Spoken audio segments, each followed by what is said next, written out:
The letter arrived on a Tuesday, and by Friday, Harriet Bull had already told half of Caldwell Creek that the woman coming on the noon train was nothing but a desperate fraud. She stood in the middle of Gentry's dry goods store with her hands on her hips and her voice carrying clear to the street, saying that any woman who had to advertise herself like a piece of livestock couldn't possibly be worth the postage it cost to write back. She said Wyatt Callahan had lost his mind, that grief had turned a good man foolish, and that by summer's end the whole county would be picking up the pieces of whatever disaster that woman dragged in with her. Nobody argued with Harriet Bull. Nobody ever did. She had buried 2 husbands and outlasted a bank panic, and she carried that history like a weapon she was always ready to use.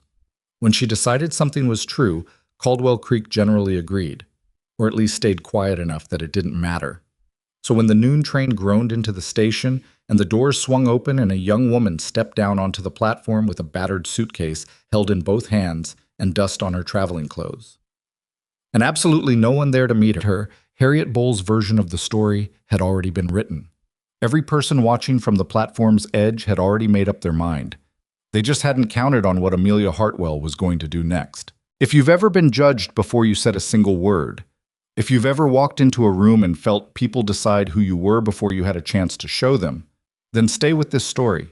Subscribe to the channel, hit that like button, and drop your city or country in the comments so I can see how far this story has traveled. Because this one's going to surprise you. The platform at Caldwell Creek was not a welcoming place, even on a good day. It was narrow and sun-bleached and smelled of coal smoke and horse dung. And in the August heat, it felt like standing in the mouth of something that had already chewed through better people than you. Amelia stood on it and did not move for a full minute. She counted to 60 in her head, a habit she had developed as a girl when her father's temper was rising and she needed to remind herself that things eventually passed. 1, 2, 3. She watched the other passengers move around her, watched a porter with a wheelbarrow collect luggage that belonged to people who had someone waiting for them, watched a small boy run toward a woman in a yellow dress and get scooped up and spun around while both of them laughed. She got to 60, and no one came. She set her suitcase down on the platform boards and straightened her back and looked at the town of Caldwell Creek with the most neutral expression she could manage. She had practiced neutral.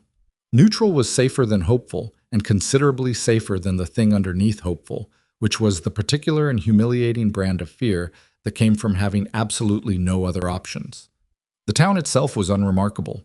A main street with a general store and a feed merchant and a building with a faded sign she couldn't read from here.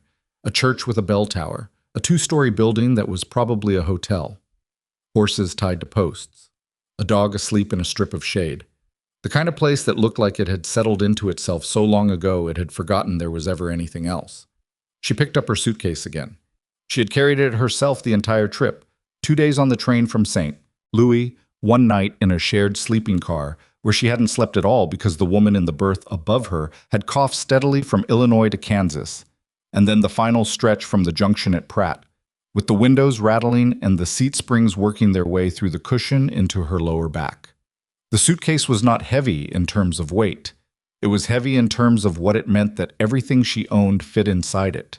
She walked to the edge of the platform and studied the street and tried to remember what Wyatt Callahan had written in his 3rd letter. The one where he'd described the station and said he would be there with a wagon and that she would know him because he'd be wearing a brown hat and would be, in his own words, the only man standing there looking nervous. There was no one in a brown hat. There was no one looking nervous. There was, however, a woman in a blue dress standing near the station door with 2 other women, all 3 of them looking directly at Amelia in the way that people looked at something they had already decided was a problem. Amelia had grown up poor in a city that did not particularly value poor girls, and she had developed a sensitivity to that specific kind of looking. She knew what it meant. She had simply hoped that several hundred miles of prairie might have changed the variety of it. She walked past the 3 women without looking at them, found a bench along the wall of the station building, and sat down. She had $2.14. She had a letter from Wyatt Callahan folded in her coat pocket. She had no way to get back to St. Louis and nothing to go back to even if she could. She sat on that bench and waited and told herself that people were late all the time, that a ranch was a long way from town and a wagon was slower than a horse, that there were a dozen reasonable explanations for why a man might not be exactly on time to collect his future bride from a noon train on a Tuesday in August. She sat and waited and tried not to look at the three women who were still, at intervals, looking at her. It was the woman in the blue dress who eventually moved. She came across the platform with the deliberate step of someone who had decided to do something they were going to enjoy, and she stopped about 4 feet from Amelia's bench with her hands folded in front of her like she was presenting a gift. "You're the one from the advertisement," she said. Not a question, more like an identification. Amelia looked up at her. "I'm Amelia Hartwell. I'm here to meet Wyatt Callahan." The woman's head tilted slightly, the way a bird's did when it was deciding something. "I'm Harriet Bowl. My family has been in this county for 30 years. Wyatt Callahan's ranch borders mine on the south side." "Nice to meet you, Mrs. Bowl." "He's not coming," Harriet said. "In case you're wondering." Amelia felt something drop in her chest but kept her face level. "I beg your pardon?" "His foreman rode into town this morning. One of the pasture fences came down in the night, and he lost 40 head of cattle into the Gentry family's wheat. He's been dealing with it since before sunup." Harriet paused, as if giving Amelia time to absorb this. "He sent word that he'd be here by 3. 3 o'clock was nearly 3 hours away." "Thank you for telling me," Amelia said. Harriet Bowl studied her for a moment with those flat, assessing eyes. "You're younger than I expected." "I'm 24. "He's 38. Another pause. "You know why he's 38 and still unmarried?" Amelia hadn't been invited to answer, and she sensed that answering would be a mistake, so she simply waited. "Because his first wife died in childbirth 6 years ago, and he hasn't let himself get close to anything since. He runs that ranch by himself with 2 hired hands and works himself like he's trying to outrun something."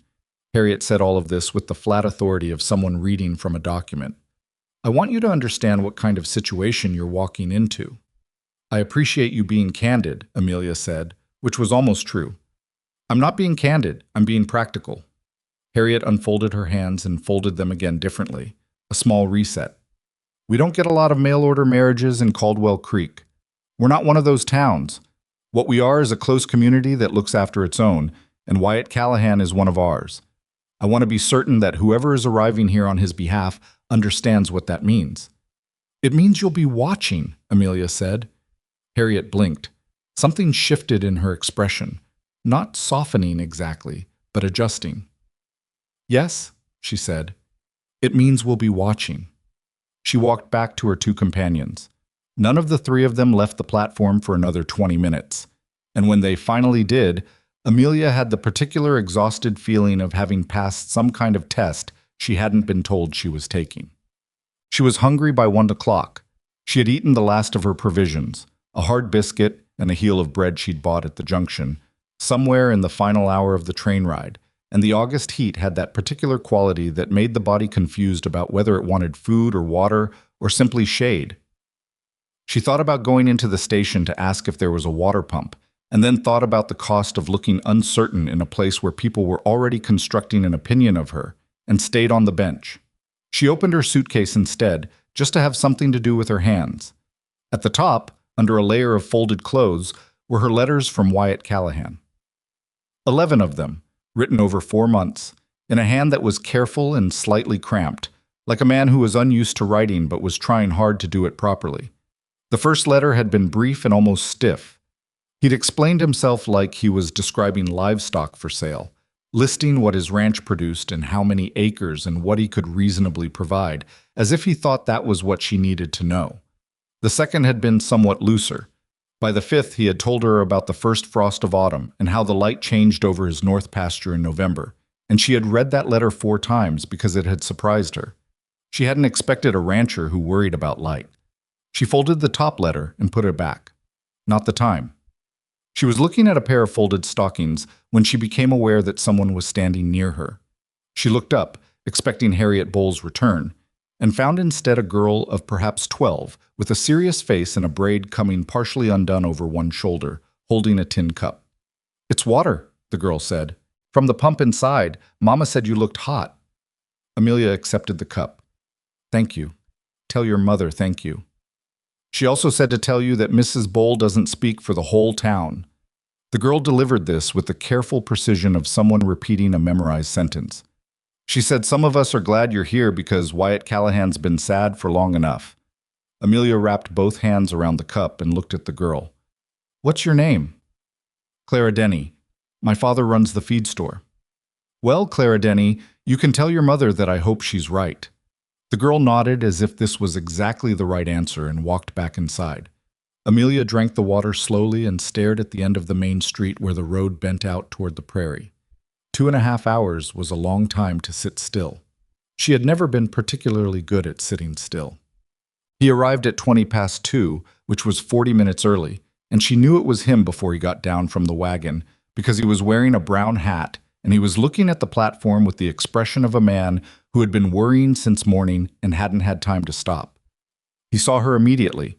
She was the only person left on the platform by that point, and he tied the horse to the post at the end of the street and walked up to her with his hat in his hands, which he must have pulled off at some point in the last 10 feet, though she hadn't seen him do it.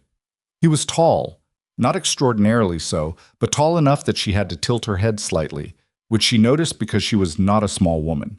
He had the particular weathered look that outdoor work gave men: sun-darkened skin, squint lines around the eyes, hands that looked like they'd been used hard for years and had formed opinions about it. He was not handsome in the way men in illustrated papers were handsome. He was better than that, in the way that something built for actual use was better than something built to be admired. "Miss Hartwell," he said, "I owe you an apology." "Mr. Callahan." She stood up from the bench and shook his hand, which seemed to briefly surprise him, though he recovered quickly. "Mrs. Bull explained about the cattle." "Mrs. Bull was here." This came out flat. Not quite a statement, not quite a question. "She was helpful," Amelia said, which was technically true. Something moved across his face. Not quite amusement, but adjacent to it. He looked at her suitcase, then at her, and seemed to be working through something in his head. "That's all you brought?" he said. "That's all I have." He picked up the suitcase before she could object and turned toward the wagon. She followed him. "The ride back is about an hour," he said. "The road's rough in 2 places. I'm sorry about that." "I'll manage." He helped her up onto the wagon seat without making a production of it, which she appreciated. He climbed up on his side and gathered the reins, and the horse moved forward without being told to, which suggested it had opinions about standing in the August heat that aligned with everyone else's. They moved down the main street, and she could feel eyes on them from the doorways of the general store, the feed merchants, the 2-story building that was indeed the hotel. "People are watching," she said. "They will for a while," he said. "Then something else will happen, and they'll watch that instead." "Is that reassuring?" He considered this. Probably not. She looked at the road ahead. "How many cattle did you lose?" That surprised him again. She could tell from the slight pause before he answered. 23. "Gentry's keeping them for now while we fix the fence. He's not unreasonable, but he'll want compensation for the wheat." "Is that going to be a problem?" "It's going to be an expense," he said. "Not the same thing." The town fell away behind them. The road moved out into the open prairie, and the sky became very large and very blue, and the August grass ran off in every direction like something that had been there since before anything else and would be there after. Amelia Hartwell looked at it and felt something complicated move through her. Not peace exactly, and not fear exactly, but some mixture of both that she didn't have a word for. She had never seen that much sky in her life. "It's big," she said, which was not what she meant, but was the only thing that came out. "You get used to it," Wyatt Callahan said. And then, after a moment, "Actually, that's not true. You never really get used to it. You just stop being surprised every time." She looked at him. He was watching the road, both hands loose on the reins, and he said it like it was just a fact he'd noticed over time, not something he was trying to share with her. But it was the most personal thing he'd said so far, and she filed it somewhere in the back of her mind next to the letter about the November light. The ranch was not what she had expected. She wasn't sure exactly what she had expected. Something sparse and utilitarian, she supposed. A place that functioned but didn't bother trying to be anything else.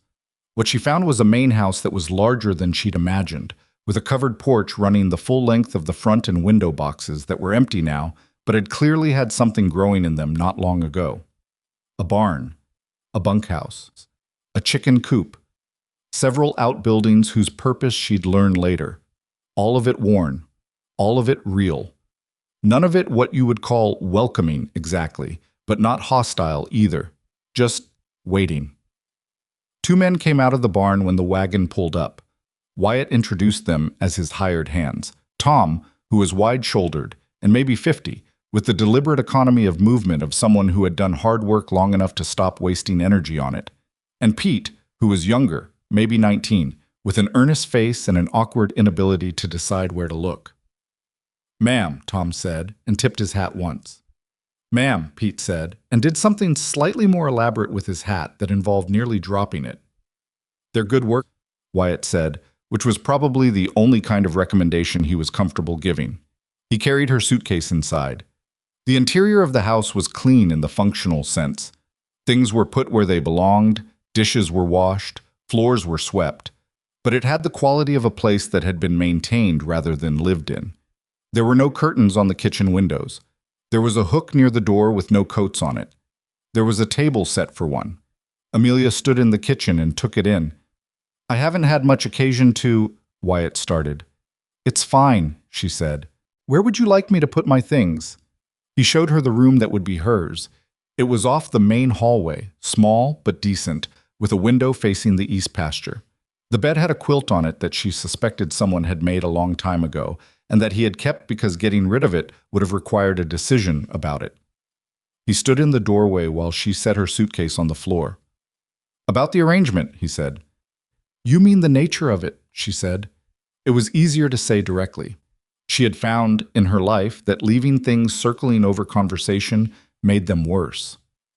"Yes." "Your letters were clear," she said. "You're looking for a partner, someone who can run the household and manage what needs managing. You're not looking for—" She paused, looking for the right phrase. "You made it clear that other things would develop in their own time, or they wouldn't." "I meant that," he said.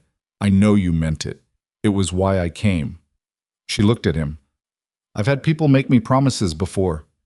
You were the first one who offered something that sounded like honesty instead." He was quiet for a moment. Then he said, "I'll try not to make you regret that." "And I'll try not to make you regret this," she said. "That seems fair." He nodded once and told her supper was usually at 6 and left her to it. She sat on the edge of the bed after he was gone and put her hands on her knees and breathed. She had arrived. That was done. Whatever came next was something she would figure out when it arrived, the way she had always figured things out. One step at a time, no shortcuts, no pretending it was simpler than it was.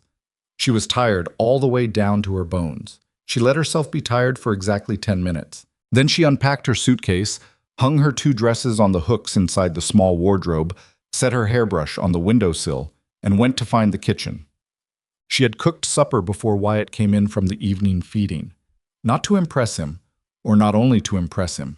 She'd cooked it because she was hungry, and because standing in an unfamiliar kitchen with unfamiliar things around her was the kind of situation where the best thing you could do was make yourself useful, and making yourself useful was the one skill Amelia had spent her entire life perfecting. She found flour and salt pork and dried beans and made a proper meal of it, and also found that the kitchen had potential she was going to have opinions about once she'd had time to assess it properly. When Wyatt came through the back door and stopped dead at the sight of the table laid with actual food, she said, without turning from the stove, "Tom and Pete eat here or in the bunkhouse?" "Bunkhouse, usually," he said. "They've got their own setup. I'll bring them plates tomorrow. It doesn't take much more to cook for 4 than for 2. He didn't say anything right away. She heard him wash his hands at the basin. "You don't have to do that," he said. "I know I don't have to." She brought the pot to the table. "Sit down." He sat down. She sat down across from him and served both plates, and the first full minute of the meal was quiet, except for the sounds of eating, which she found she didn't mind. She had spent enough time around people who filled silence with things that weren't worth saying. "It's good," he said eventually. "I know," she said. "I'm a good cook." He looked up from his plate. The corners of his mouth moved in a way that wasn't quite a smile but was heading in that direction.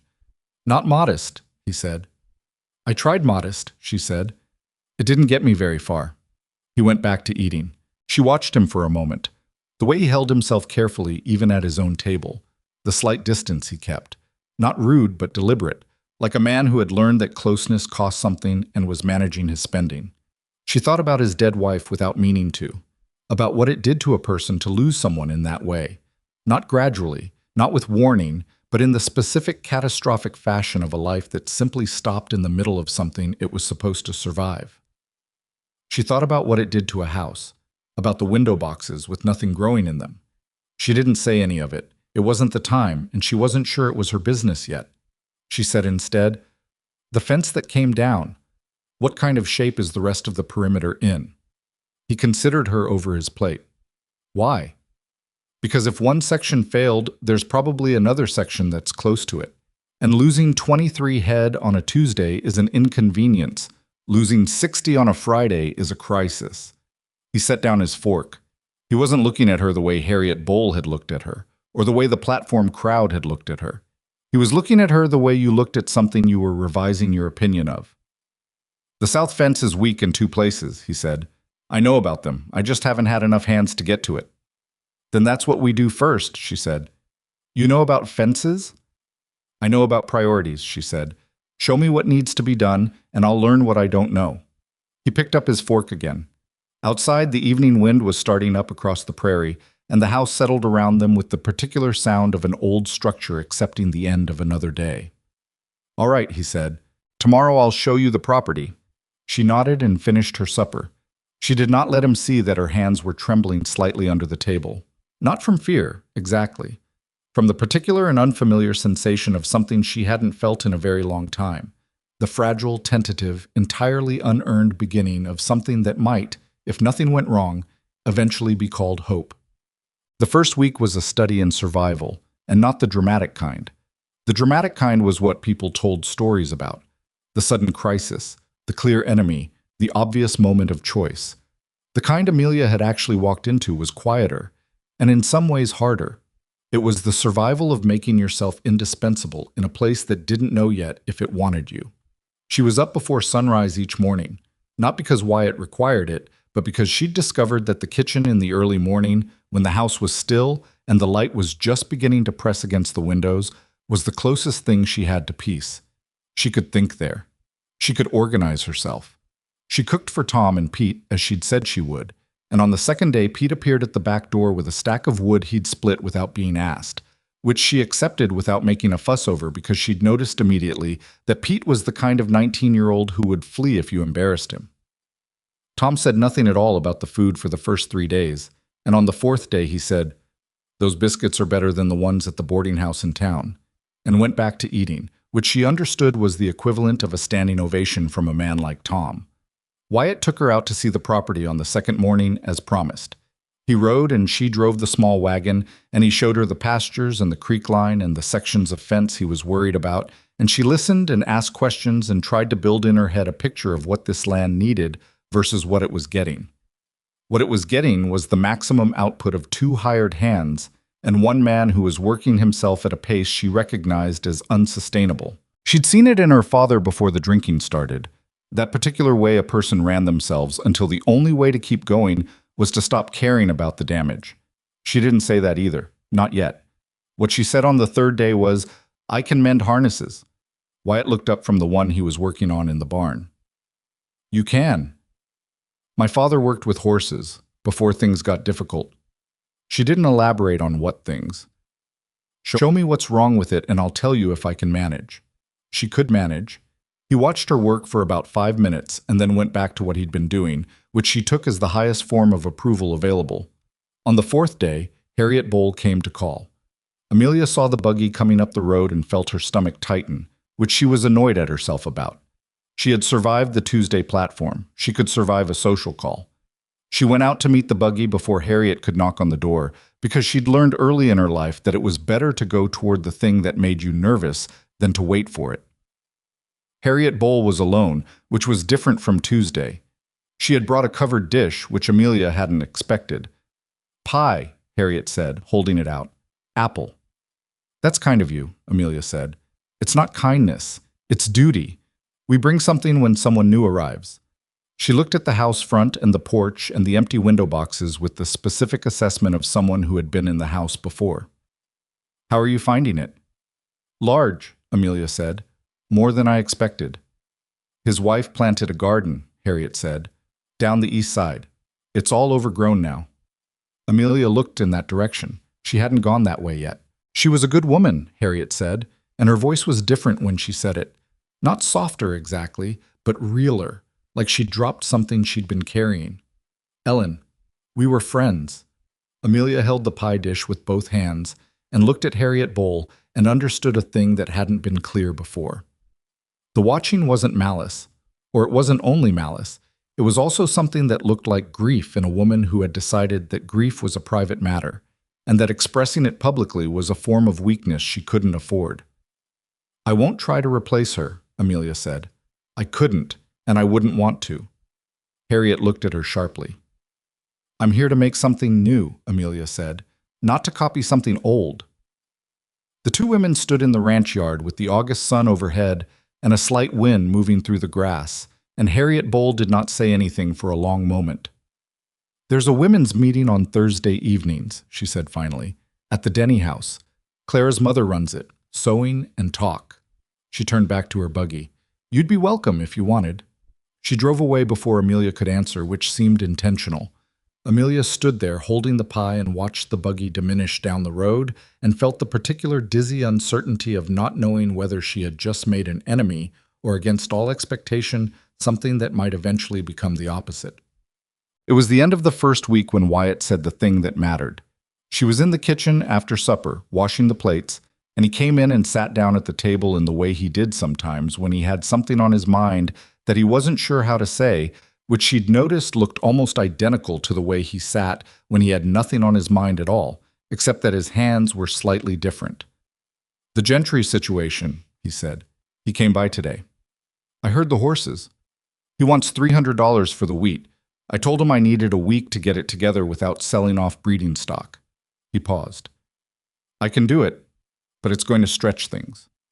She finished the plate she was washing and set it in the rack. Okay. I wanted you to know, he said, about the finances. I thought you should know where things actually stand. She turned around and looked at him. My letters described things as they were in a normal year, he said, and she heard the difficulty in it. Not shame exactly, but something adjacent, the discomfort of a man who had always handled things himself having to show someone else the underside of it. This isn't a normal year. Is it a bad year or just an imperfect one? He thought about it seriously, which she'd come to understand was how he thought about everything. Imperfect, he said. A bad year would be drought or sickness in the herd. We're not there. Then it's manageable, she said. Yes. Then don't apologize for it. He looked at her. You told me in your first letter what you had and what you could offer, she said. You didn't oversell it. You didn't tell me it was something it wasn't. She dried her hands on the kitchen cloth and hung it back up. That's more than I could say for most things that have ever been offered to me. A difficult year doesn't change that. The kitchen was quiet for a moment. All right, he said. All right, she said. He got up from the table and went out to do his last check of the animals, as he did every night. And Amelia stood in the kitchen in the fading light and understood something that had been forming all week without her letting herself name it. She had not made a mistake coming here. It was not happiness, not yet. It was not even comfort. Not fully, but it was something she could work with, which was, after everything, more than she'd had any right to expect. She blew out the kitchen lamp and went to bed, and for the first time in longer than she could remember, she slept the whole night through. The Thursday evening meeting at the Denny house turned out to be 8 women in a parlor that was meant for 6, with a fire going despite the lingering summer heat, because Martha Denny believed that a fire made a room feel like a room and not just a collection of walls. Amelia arrived 5 minutes late because she'd misjudged how long it took to walk into town from the ranch, which she would not do again. She came through the door with her hair slightly windblown and her apology already forming, and Martha Denny waved it off before she could finish it and pointed her toward an empty chair near the window as if her being there was already an established fact and not a first-time thing. Clara, the girl from the station, was sitting on a stool near the fireplace with a piece of needlework she was clearly not paying attention to. She looked up when Amelia came in and gave a small nod of recognition, the kind of nod that 12-year-olds gave when they were trying to appear less interested than they were. Harriet Bowl was there, sitting straight back near the center of the room with a piece of quilting in her hands. She looked at Amelia when she entered and then looked back at her quilting, which was neither warm nor cold. It was simply an acknowledgement that she'd been seen, nothing more offered and nothing withheld. The other women introduced themselves in a cluster of names that Amelia would sort out over the following weeks. Nora Sifford, whose husband ran the hotel. Delia Marsh, who was about Amelia's age, and had the particular watchful quality of someone who had grown up learning that paying attention was a survival skill. Ruth Calloway and her sister-in-law Frances, and a quiet woman named Berta Haas, who said almost nothing the entire evening, but listened to everything with an intensity that made Amelia suspect she retained it all. The conversation was the kind that looked like small talk and wasn't.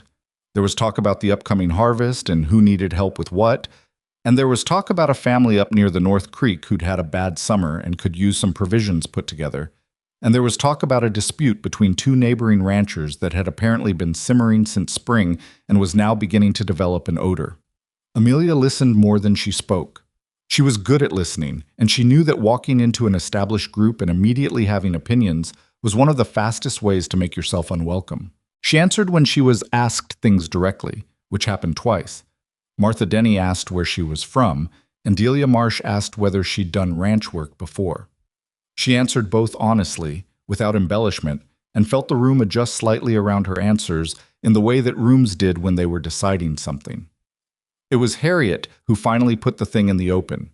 She did it without looking up from her quilting, which was somehow more direct than if she'd looked straight at Amelia. "How are you finding the Callahan Ranch?" she said, not quite as a question. "I'm finding it worth finding," Amelia said. A small silence. "He's not an easy man," Harriet said. "No," Amelia agreed, "but I didn't come looking for easy." Martha Denny made a small sound that might have been approval. Delia Marsh was looking at Amelia with an expression that had shifted from watchful to something that might, over time, become something else. Even Harriet's quilting hands had stilled for just a moment before resuming. The evening broke up around 9, and Martha pressed a jar of put-up tomatoes into Amelia's hands at the door and told her to come back next Thursday, which Amelia understood was the Caldwell Creek equivalent of a formal invitation. She walked back to the ranch in the dark with the jar tucked under her arm and the stars overhead in a density she still wasn't accustomed to. City skies had never looked like this, layered and thick and slightly overwhelming. And she felt for the first time since arriving that the ground under her feet might eventually become something she could call hers. That feeling lasted until she got back to the ranch and found Wyatt sitting on the porch steps with a lamp and a look on his face that she'd learned to recognize as trouble he hadn't yet decided how to share. "What happened?" she said, sitting down on the step below him without being invited. He took a moment, not stalling, just arranging. "Got a letter today from a man named Cade Pruitt. He's a land broker out of Wichita." "What does he want?" "To buy the North Pasture." Wyatt turned the letter over in his hands. He hadn't given it to her to read, and she didn't reach for it. "He's been after that piece for 2 years. It runs along the creek and connects to a larger section he controls. He's been buying up the creek access all through this county." "What does he offer?" "Enough that a man in a hard year might be tempted," Wyatt said. "Not enough that it would be worth what he'd actually be giving up." He looked out at the dark. "Without creek access, the North Pasture becomes a dry piece I can't summer cattle on. It doesn't kill the ranch, but it cuts it back, significantly." "You've told him no before." 3 times. "And now he's writing again because he heard about the Gentry situation." Wyatt looked at her. "How do you know about that?" "Because that's how people like that operate," she said. "They wait for the hard moment, and then they arrive with their offer like they're doing you a favor." She'd watched it happen to her father. Not land, but a different kind of pressure, different currency, same fundamental math. "He'll come in person next. After the letter, they always come in person." Wyatt was quiet for a moment. "That's a fairly specific prediction." "I've seen it before." He didn't ask where. She appreciated that. "I'm not selling," he said. "I know you're not." She stood up and brushed off the back of her dress. "I just think you should be ready for the next part of it." She went inside. He stayed on the steps for another half hour, which she knew because she could see the edge of the lamp glow through the kitchen window.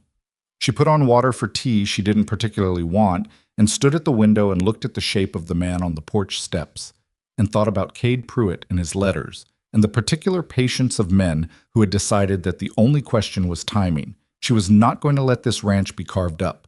She hadn't decided it consciously, hadn't made some declaration to herself. It arrived the way some decisions did, not as a choice, but as a recognition of something that had already become true without her noticing.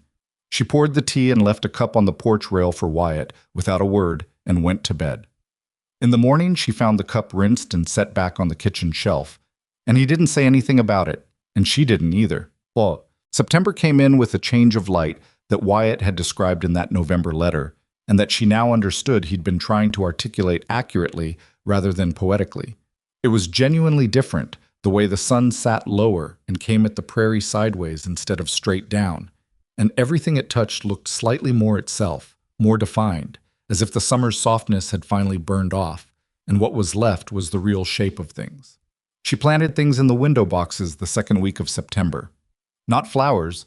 She wasn't sentimental about flowers when there were practical options, but herbs, transplanted from a tangle she'd found growing half wild along the south wall where the kitchen runoff kept the ground from drying completely. Sage and wild thyme, and something she thought might be oregano if it was given the right conditions. Small starts, no guarantees, but something. Tom noticed them on a Tuesday morning and said nothing, but 2 days later he brought her a handful of dried lavender, he said. His wife had grown before she passed, and he'd kept in a cloth bag in the bunkhouse for no particular reason, and perhaps she could use it. She thanked him and used it, and said nothing beyond that, and she saw in his face the careful relief of a man who'd done something that cost him something and been received correctly. Pete had started showing up at the kitchen door with small offerings that she suspected were his way of communicating gratitude without having to construct a sentence about it. A jar he'd found that needed a lid she might know where to get. A loose board on the porch that he'd noticed and repaired without being asked and seemed to want her to know about. I was a young man who worked in the currency of acts rather than words, and Amelia respected that because she'd grown up mostly the same way. Wyatt watched all of this without commenting. She wasn't sure what to make of that, whether he approved, disapproved, or simply processed things at a pace that hadn't reached conclusion yet. He was not cold to her. He was simply a man who moved carefully, who had learned the hard way that speed in certain matters extracted a price that wasn't worth paying. They had developed a routine that neither of them had consciously decided on. Breakfast together before he went out. The midday meal she brought to wherever the work was happening, which was a practical choice that also meant she saw the property, understood its rhythms, learned things about the land she wouldn't have otherwise known. Supper back at the house. Evenings where he read or worked on accounts and she did whatever needed doing, and occasionally they talked, and occasionally they didn't, and both felt sustainable. She was learning the cattle. Not quickly. There was nothing quick about it, but steadily, the way she learned things, which was by paying attention until the information built itself into something usable. She could tell a sick animal from a healthy one now, could read the signs that Tom took for granted because he'd been reading them for 30 years, and didn't always remember they needed explaining. She asked questions without apology, and wrote the answers in a small notebook she kept in her apron pocket, because she'd learned that pretending to remember was more dangerous than admitting you needed to write it down. The south fence got fixed. It took 3 days and her helping hold sections while Wyatt and Tom worked the posts, which was the kind of work that left her hands marked and her shoulders aching in a way she hadn't experienced before but found she didn't entirely dislike. Physical work that produced a result you could see was its own kind of satisfaction. She understood now why Wyatt ran himself at the pace he did. Not just grief and habit, but also this, the simple fact that the land answered work in a way that other things in his life apparently had not. Cade Pruitt came on a Wednesday. She knew it was him before Wyatt came to find her because she'd seen the horse from the kitchen window. Too well kept for a working man, fitted in a way that announced money without shouting it. And then she'd seen the man come down from it, and he matched the horse.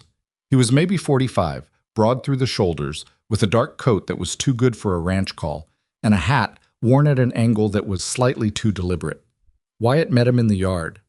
Amelia stayed in the kitchen for approximately 4 minutes, which was as long as she could reasonably pretend that what was happening outside was none of her business.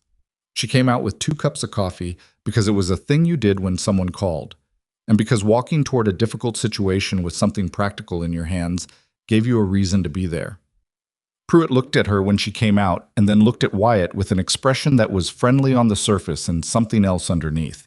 Adjustment, recalibration, the slight complication of a variable he hadn't accounted for. "My wife," Wyatt said, which was the first time he had used the word, and which made something in Amelia's chest do a thing she chose not to examine in this particular moment. "Ma'am," Pruitt said. His voice was smooth in the specific way of men who had practiced their voice the way other men practiced their handshake. "Cade Pruitt, I'm just in the county on some business and thought I'd stop by to pay my respects to a neighboring rancher." "That's neighborly," Amelia said. "Have some coffee." He took the cup. She took the other one and stood beside Wyatt in a posture that she was fairly deliberate about. Not behind him, not apart from him, just beside him in the straightforward way of a person who was also present and intended to remain so. The conversation that followed was the kind that operated on two levels simultaneously. Pruitt talked about the season, about cattle prices, about a road improvement he'd heard the county was considering. He was pleasant, he was easy. He didn't mention the letter or the north pasture or creek access, and he wasn't going to, not today. Today was the visit that preceded the conversation, the one designed to make you feel that he was a reasonable man making reasonable suggestions when the real conversation happened. She'd seen this too. She let Wyatt do the talking, which he did with the brief, unshowy competence of a man who was not going to be rushed or maneuvered. He talked about the season and about cattle prices in return, and when Pruitt made a comment about the Gentry situation, something sympathetic about fences being a constant battle, Wyatt acknowledged it without providing any information. When Pruitt left, she and Wyatt stood in the yard and watched his horse carry him back down the road. "He'll be back," she said. "I know. He's going to make his offer sound like he's protecting you from something worse." Wyatt looked at her sideways. "You really have seen this before?" "Yes," she said. "And I can tell you that the worst thing he's protecting you from is usually something he's arranged." She picked up both empty coffee cups. "We should talk to whoever you know in the county about what he's already bought up. Understand the whole picture before he comes back with his piece of it." Wyatt was quiet for a moment. Then, "I know the county recorder. He went to school with my father." "Then pay him a visit." She went back inside. Behind her, she heard Wyatt stand in the yard for another moment before following, and she understood that this was how he processed things, out loud in his body before it became a decision. And she was learning to leave space for that, rather than filling it. October arrived and the cold came down from the north in earnest.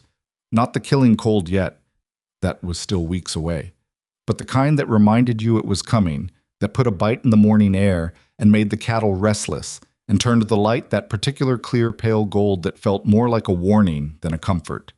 She had been at the ranch 2 months. She thought about that sometimes, counted it, tried to measure it against what had been there before she arrived and what was there now. It was not a simple accounting. Some things were better, and some things were harder than she'd expected, and some things surprised her in ways she was still turning over. The surprise she kept returning to was Wyatt himself. She had expected a certain kind of man, not unkind, but walled off, going through the motions of this arrangement because he needed someone to run the household and hadn't been able to make himself stop running the ranch long enough to grieve properly. She had expected practicality without presence. What she'd found was more complicated. He was present in a way that was quiet but not absent. He noticed things, small things, the kind that people didn't notice unless they were paying attention. He noticed when she was tired before she said anything about it. He noticed when she'd changed something in the house and didn't comment on it, but the next day made some adjustment of his own that showed he'd registered it. He noticed when she went to the east side of the property and looked at the overgrown garden, which she'd done 3 times now without touching anything. One morning, she came out of the barn to find him clearing the edges of it. Not clearing it exactly, not making any large statement of intention, just removing the worst of the dead growth, the things that had to come out before anything else could be assessed. He did it before she was up, and was at the fence line with Tom before she came looking, and he didn't say anything about it when they sat down to breakfast. And neither did she. But the thing was done, and they both knew it, and that was sufficient. It was around this time that she let herself admit she was afraid. Not of the ranch, not of the cold coming or the work ahead, or even of Cade Pruitt, whose intentions she'd mapped well enough to manage. What she was afraid of was quieter and harder to name. It was the particular fear that comes when something you'd stopped expecting starts to feel like it might actually be real, and then you have to reckon with the possibility of losing it. She had stopped expecting to feel at home anywhere. She had organized her life around that, not bitterly, but practically, the way you organized a room when you knew you'd be moving soon. You didn't hang curtains. You didn't plant things that took years to grow. You didn't get attached. And now she'd hung curtains. Not literally, though she had ordered fabric from the Denny store that she planned to turn into kitchen curtains when she found the time. And she'd planted herbs in the window boxes. And she'd started to think about the garden on the east side not as something sad that someone else had left, but as something that could become different in her hands. She was getting attached. That was the fear.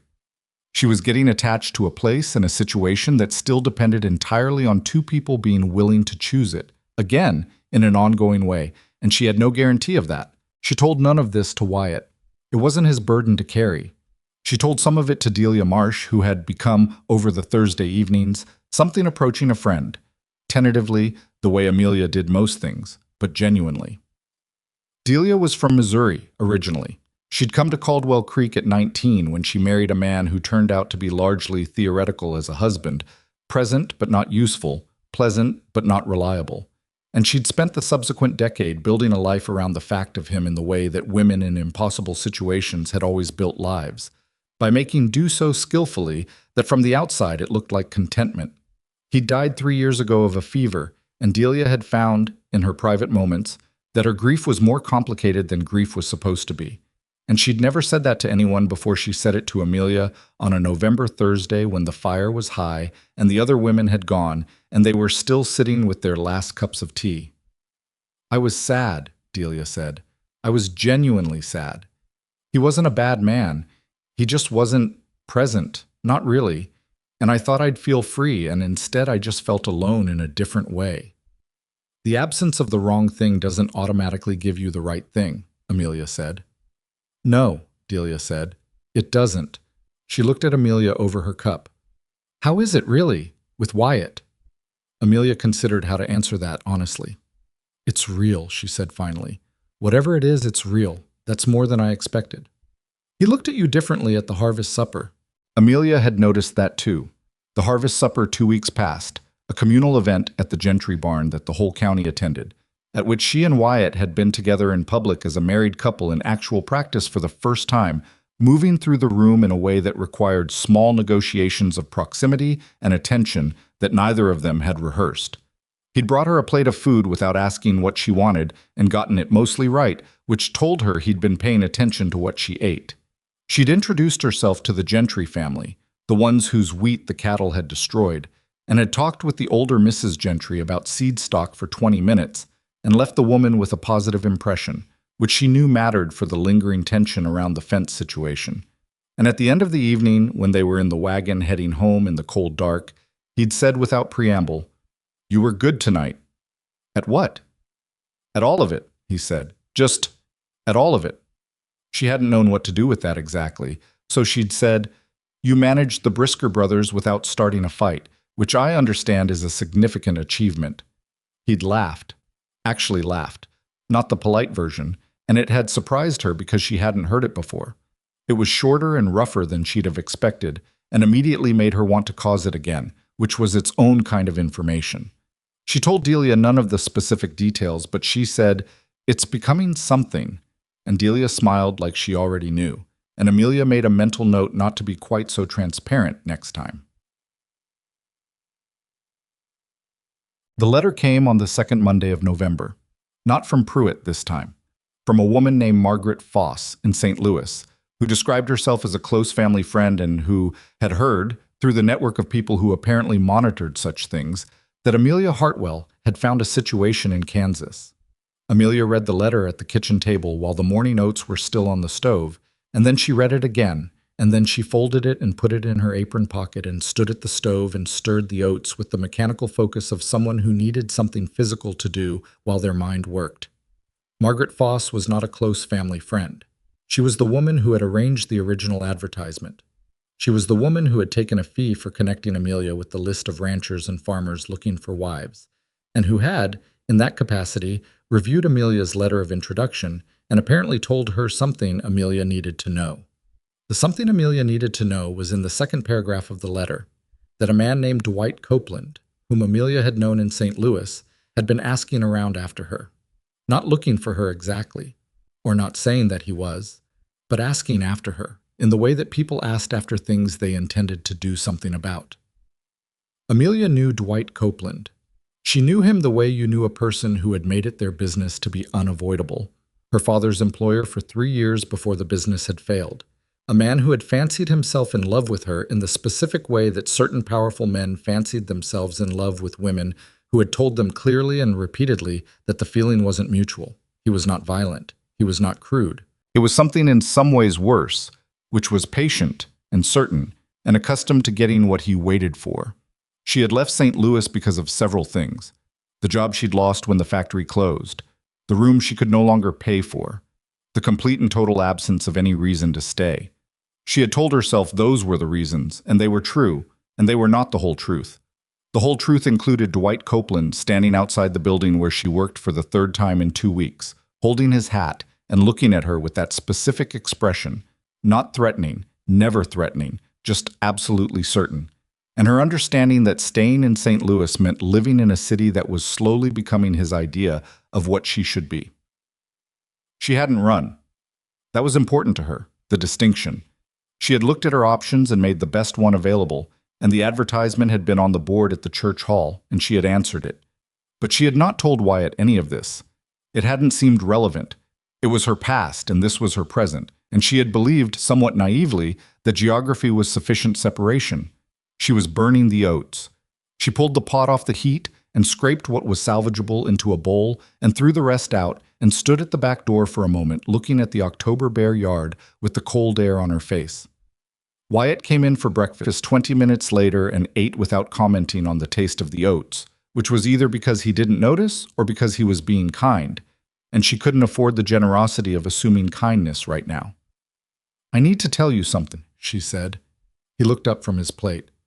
"I had a letter this morning from a woman I knew in St. Louis." She kept her voice even. She'd had practice keeping her voice even. "It tells me that a man I knew there has been asking around after me." Wyatt was very still. "He was my father's employer," she said. He had an interest in me that I didn't encourage and didn't return. He's not a violent man. He's a persistent one." She looked at the table, then back at him. "I didn't tell you about him when I came because I didn't think he'd follow it this far. I may have been wrong about that." Silence. She waited for the version of this where he told her she'd deceived him, that she'd come here under false pretenses, that the arrangement they'd made had been built on incomplete information. She had the responses ready. They were all true. They were all insufficient. She knew that. Wyatt said, "What does he want?" The question surprised her enough that she had to reorient. "He wants—" She stopped, started again. "I believe he wants me to come back. And if you don't, he'll come here," she said. "That's what the letter is warning me about. That's why Margaret Foss wrote it." Wyatt pushed his plate aside and sat back in his chair and looked at the far wall for a moment with the expression he got when he was doing the kind of thinking that had to happen before words were useful. "All right," he said.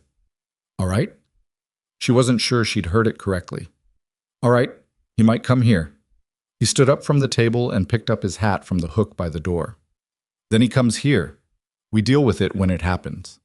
He looked at her. "You're not going back to St. Louis, Amelia. You're here. This is your home." She stared at him. He said it the way he said everything. Not dramatically, not as a declaration, just as a statement of fact that he'd arrived at and was passing along. And then he went out to work. She sat at the kitchen table for a long time after the door closed. She had told herself, in the early weeks, not to expect too much, not to read things into gestures that might only be practicality, not to mistake a man's decency for something more specific. But you're here. This is your home. That was not practicality. That was something else. And whatever Amelia Hartwell had expected when she stepped off the train in Caldwell Creek with a battered suitcase and $2.14 and no plan. Beyond the next hour, it had not been this. It had not been a man who, when she handed him the messiest and most complicated part of herself, picked up his hat and went to work as if the problem were simply one more thing they would face together, because that was what they did. Outside, through the kitchen window, she could see him crossing the yard toward the barn, walking at the same pace he always walked, unhurried and unruffled, his breath making small clouds in the November cold. She got up and put the kettle on and started the day. The curtains for the kitchen windows, the fabric she'd ordered from the Denny store, had arrived last week. She hadn't put them up yet. She went and got the fabric from the shelf in her room and brought it to the kitchen table and started measuring, and the measuring became cutting, and the cutting became the beginning of something that would, when it was finished, hang in the windows and let in the light in a slightly different way than it came in now, and make the kitchen look like a place where someone intended to stay. She worked until noon without stopping, and when she brought lunch out to where Wyatt and Tom and Pete were working on the north fence line, she had already decided that she was not afraid of Dwight Copeland. She was afraid of losing this. That was different. That was worth fighting for, which was not the same thing as being afraid at all. The curtains went up on a Thursday morning, 2 days after the letter, and 1 day after she'd decided she was done being afraid of the wrong things. She hung them herself, standing on the kitchen chair with the rod balanced between her teeth, while she worked the brackets into the wood above the window frame. A procedure that required 3 attempts. One small, but genuinely felt profanity, and a degree of patience she hadn't known she possessed until she found herself needing it. When they were up and she stepped down and looked at what she'd made, the kitchen did exactly what she'd hoped. It became a room that someone lived in, not a room that someone occupied while waiting for something else. Wyatt came in for the midday meal and stopped at the kitchen doorway and looked at the curtains without saying anything for a moment. "They're uneven on the left side," she said, because she'd already noticed and it was better to own it than to wait for someone else to point it out. "A little," he agreed. He sat down at the table. "They're good." It was not a complicated compliment. She'd come to understand that with him. Complicated compliments were a way of keeping a distance, of making the thing you appreciated into something to analyze rather than receive. He said what he meant in the smallest number of words that accomplished it, and that was its own form of respect. She put down the plate and sat across from him, and they ate, and the light came through the new curtains at a slightly different angle than it had before, and neither of them said anything about that either. What they talked about instead was Pruitt. Wyatt had been to see the county recorder, his father's old schoolmate, a man named Aldous Reeve, who kept his office above the hardware store and had a memory for land transactions that bordered on the supernatural. Reeve had laid out the picture with the particular relish of a man who spent most of his time handling information and rarely had an excuse to share it dramatically. Pruitt had acquired, in the past 4 years, 7 separate parcels along the creek that ran through the eastern part of the county. Not all adjacent, but close enough that with 2 or 3 more pieces the chain would be complete. A connected corridor of creek access running from the north grasslands all the way to where the water met the rail line near town. Water rights on the frontier were not a small matter. They were the difference between a piece of land being useful and being a decorative problem. "He's not a rancher," Wyatt said. "Or not primarily. Reeve thinks he's fronting for a land company out of Chicago, the kind that buys up access rights and then charges for them." "Charges who?" "Every rancher in the county who needs to summer their cattle near water." He pushed a piece of bread around his plate. "If he controls the creek corridor, he doesn't need the land itself. He just needs anyone who wants to use the water to pay for the privilege." Amelia thought about this. "And the north pasture?" "It's the last piece on the western branch. Without it, the corridor has a gap." He looked at her. "Which means I'm not just one rancher he'd like to buy out. I'm the thing standing between him and the whole plan working. That changes the pressure he can apply." "Yes," Wyatt said. "It does." She was quiet for a moment, working through it. "Has he approached any of the other ranchers in the same way?" "Reeve thinks so. The ones who sold did it without fully understanding what they were selling into. He makes it sound like a fair price for a piece of land when what he's actually buying is a position in a system." "And the ones who haven't sold yet?" "There are 3 others with parcels he needs. Gentry has one, which explains why he was so quick to be reasonable about the fence situation. Pruitt probably approached him with a sympathetic ear right after it happened." Wyatt's jaw tightened slightly. "The Haas family on the North Creek. And the widow Marsh." Amelia set down her fork. "Delia Marsh. Her husband's parcel runs along the creek on the east side of town. She probably doesn't know what it's worth."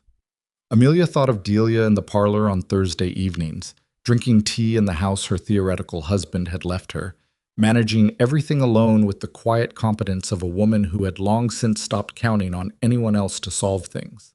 She thought about Pruitt sitting across from Delia in a parlor and smiling his careful smile and explaining that the land wasn't really worth much to a woman alone, that he was really doing her a courtesy. "I need to talk to her," Amelia said. "I'd wait until we know more," Wyatt said. I'd rather she know before Pruitt gets to her. She looked at him directly. He's already been to Gentry. He'll move down the list. Wyatt considered this for a moment.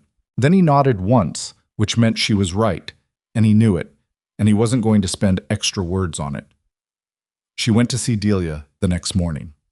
Delia's house was in town, a narrow two-story on the street behind the hotel, with a yard that was tended without being fussed over, and a front door painted a dark red that had faded to something close to brown, but still held its intention.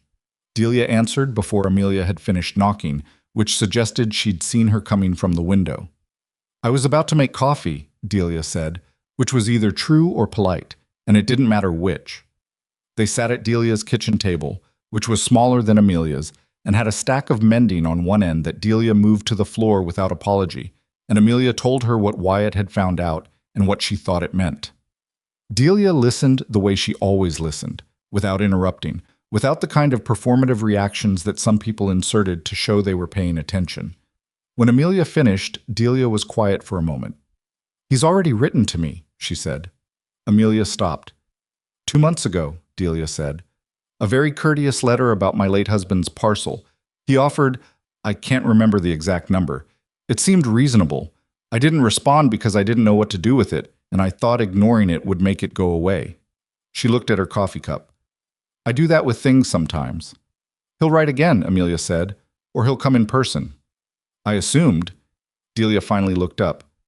Is the parcel actually worth more than he offered?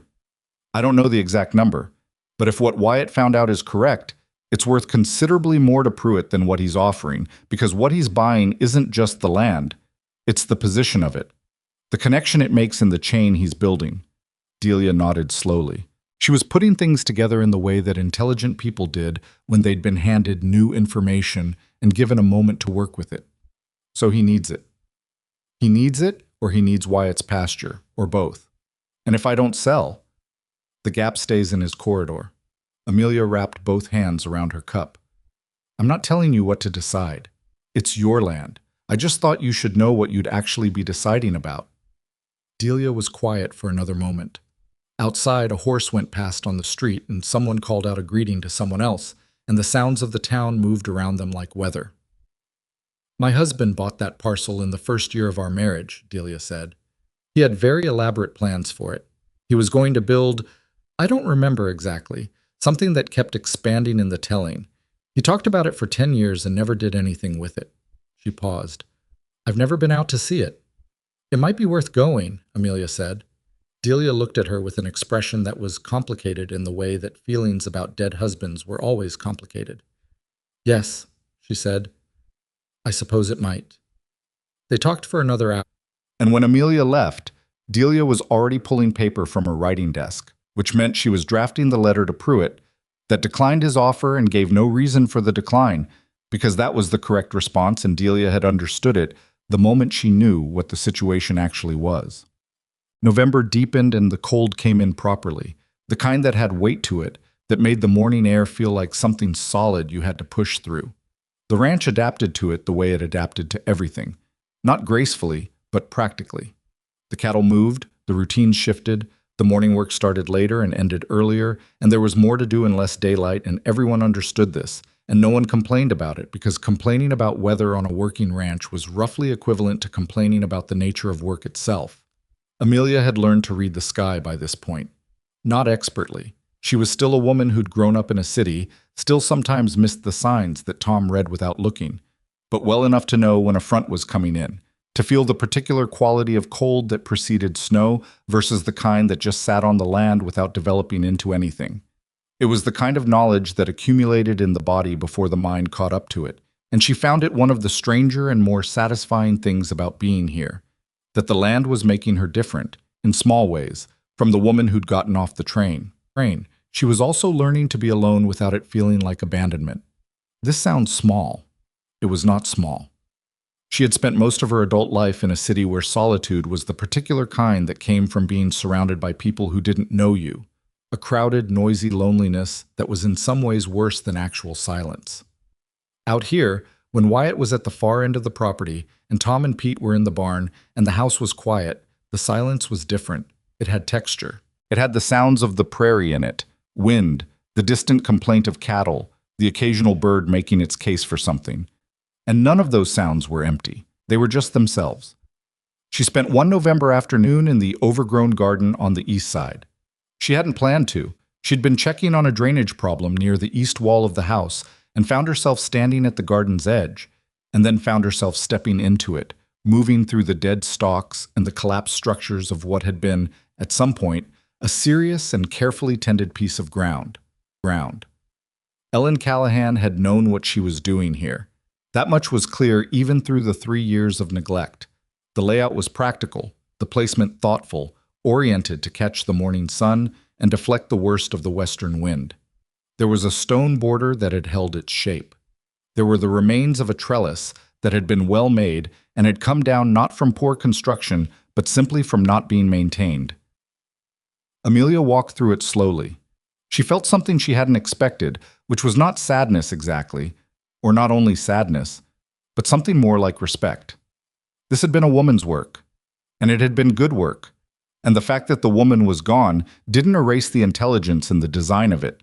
She stood in the middle of what Ellen Callahan had made and understood, in a way she hadn't fully let herself understand before, that she was not in competition with a ghost. She was building on ground that had already been prepared by someone else's care, and that was not a haunting. That was a kind of inheritance. She started pulling dead material. Just the worst of it, the stuff that was definitely finished and was only taking up space. She worked for 2 hours and made a pile and didn't try to plan beyond what was in front of her. And when the cold got serious, she went back inside and washed her hands and started supper, and didn't mention where she'd been. Wyatt came in that evening and looked at his hands, and she knew he'd gone out to the east side and seen the pile. He sat down at the table and didn't say anything, and she put supper in front of him and sat across from him and picked up her fork.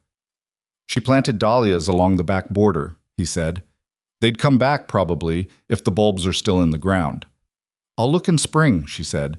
He ate without saying anything else, and she ate without saying anything else, and the kitchen curtains let in the last of the evening light at the angle she'd wanted, and the room was warm and real and entirely itself. Dwight Copeland arrived on a Friday. She knew he was in town before she saw him, which was the way these things worked.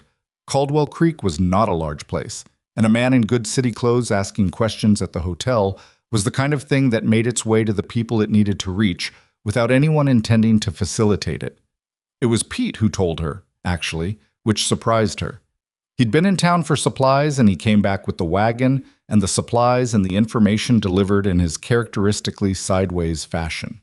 He said there was a man at the hotel who'd been asking around about the Callahan ranch, and whether Wyatt had any people from back east, and he said it without looking directly at her, which meant he'd understood what the information might mean, and was uncomfortable with it.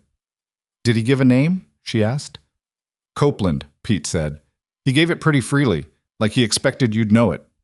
She thanked Pete and went back inside and stood in the kitchen for a moment. Then she found Wyatt in the barn. He's here, she said. Wyatt straightened up from the harness he'd been working on. How long has he been in town? Since last night, sounds like. He's at the hotel. He set down the harness. What do you want to do? The question surprised her for a second because she'd half expected him to tell her what they were going to do, to take over the management of it in the way that men of his time and type often managed things that were technically someone else's problem. The fact that he asked meant he understood it was her situation first and his second, and that she should lead it.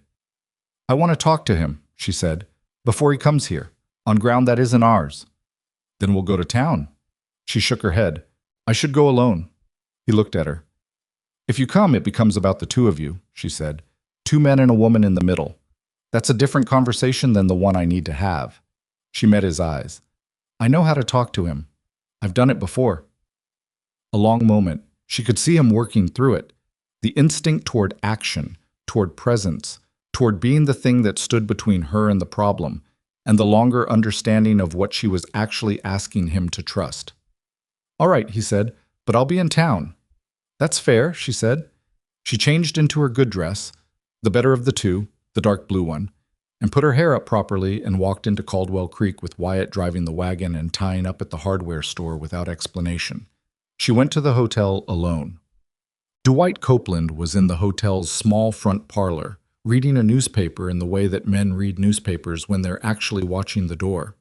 He was heavier than she remembered, not badly, but time had added weight to his face and shoulders, in the way it added weight to men who ate well and worked with their minds rather than their bodies.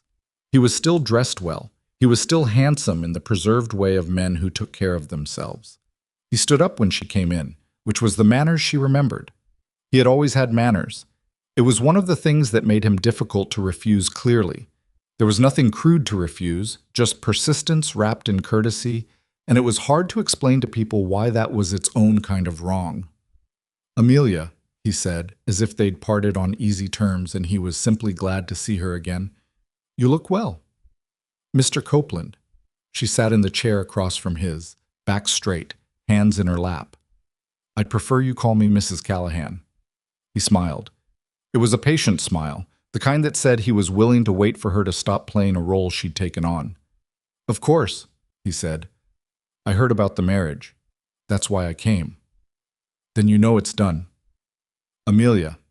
He leaned forward slightly. "I knew your father for 15 years. I've known you since you were 15 years old. Whatever arrangement you've made out here, and I understand the circumstances. I understand that things were difficult. You don't have to stay in it." He paused. "I'm prepared to make things very comfortable for you. I have been for some time. You know that." "I know that," she said. "I also know what comfortable means when you're the one defining it. That's not fair." "It's accurate," she said. "You're a man who wants a particular thing and has never quite understood that wanting it sincerely doesn't make it something I owe you." She kept her voice even. This was the tone she'd practiced. Not cold, not angry, because cold and angry gave him something to negotiate against. Just clear. "I'm not in difficult circumstances. I'm not playing a role. I am Mrs. Callahan, and I live on a ranch in Kansas, and I'm not going back to St. Louis." He studied her for a moment with the expression of a man revising his strategy. "You've known this man 4 months. I've known some people for 20 years and understood them less. He provides what I need, which is not a thing you get to define." She felt something firm and calm in herself, the kind that came not from not being afraid, but from being afraid and talking anyway. "I came here today to tell you directly, face to face, that this conversation is finished. Not this visit, the whole conversation. The one that's been going on since I was 20 years old, and you decided I was something you were waiting for." She stood up. "I'm not that. I never was. Go home, Mr. Copeland." He looked up at her from his chair. Something moved across his face. Not anger exactly, but the particular expression of a man who has understood for the first time that a door he thought was temporarily closed is in fact permanently shut. It was a small and genuine grief, she thought. Not nothing, just not her problem. "If you change your mind," he started. "I won't," she said. And she meant it in the way that she had never quite managed to mean it before, because before she'd only been refusing something. Now she was refusing it in favor of something else, something real and complicated and worth the effort of refusing him, and that made all the difference. She walked out of the hotel parlor and back into the November street. Wyatt was leaning against the wall of the hardware store across the road with his arms folded and his hat pulled down against the wind. And when she came out, he straightened and watched her cross the street and read her face with the care of a man who knew that asking how it went was less useful than simply looking. "Done," she said. He nodded once. "Good. He'll leave tomorrow probably. He's not a man who stays where he's not wanted once the wanting has been made clear enough." "And has it?" "Yes," she said. "It has." They walked back to the wagon together, and he helped her up onto the seat with the same matter-of-fact steadiness as always, not making a production of it, not asking for her to validate what she'd done. She sat beside him on the bench seat, and the horse moved forward, and the town of Caldwell Creek moved past them on either side. And she felt the particular lightness of a thing that had been sitting on her for months, having finally been put down somewhere it could stay. "Pruitt's buggy was outside the hotel," Wyatt said. She looked at him. "You saw it?" "When I came in. He was inside, but I could see him through the window, talking to the man at the front desk." Amelia thought about this. "Copeland is staying at the hotel. Pruitt is at the hotel." "That's a coincidence," Wyatt said, in the tone that meant he didn't believe it was a coincidence. Neither did she. She turned it over in her mind, finding the shape of it. Two men who both wanted something from the Callahan Ranch arriving in the same week, the same hotel.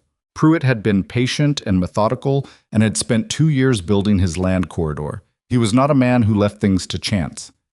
He approached Copeland, she said slowly. Or Copeland approached him. Either way, they know each other. That's what I think.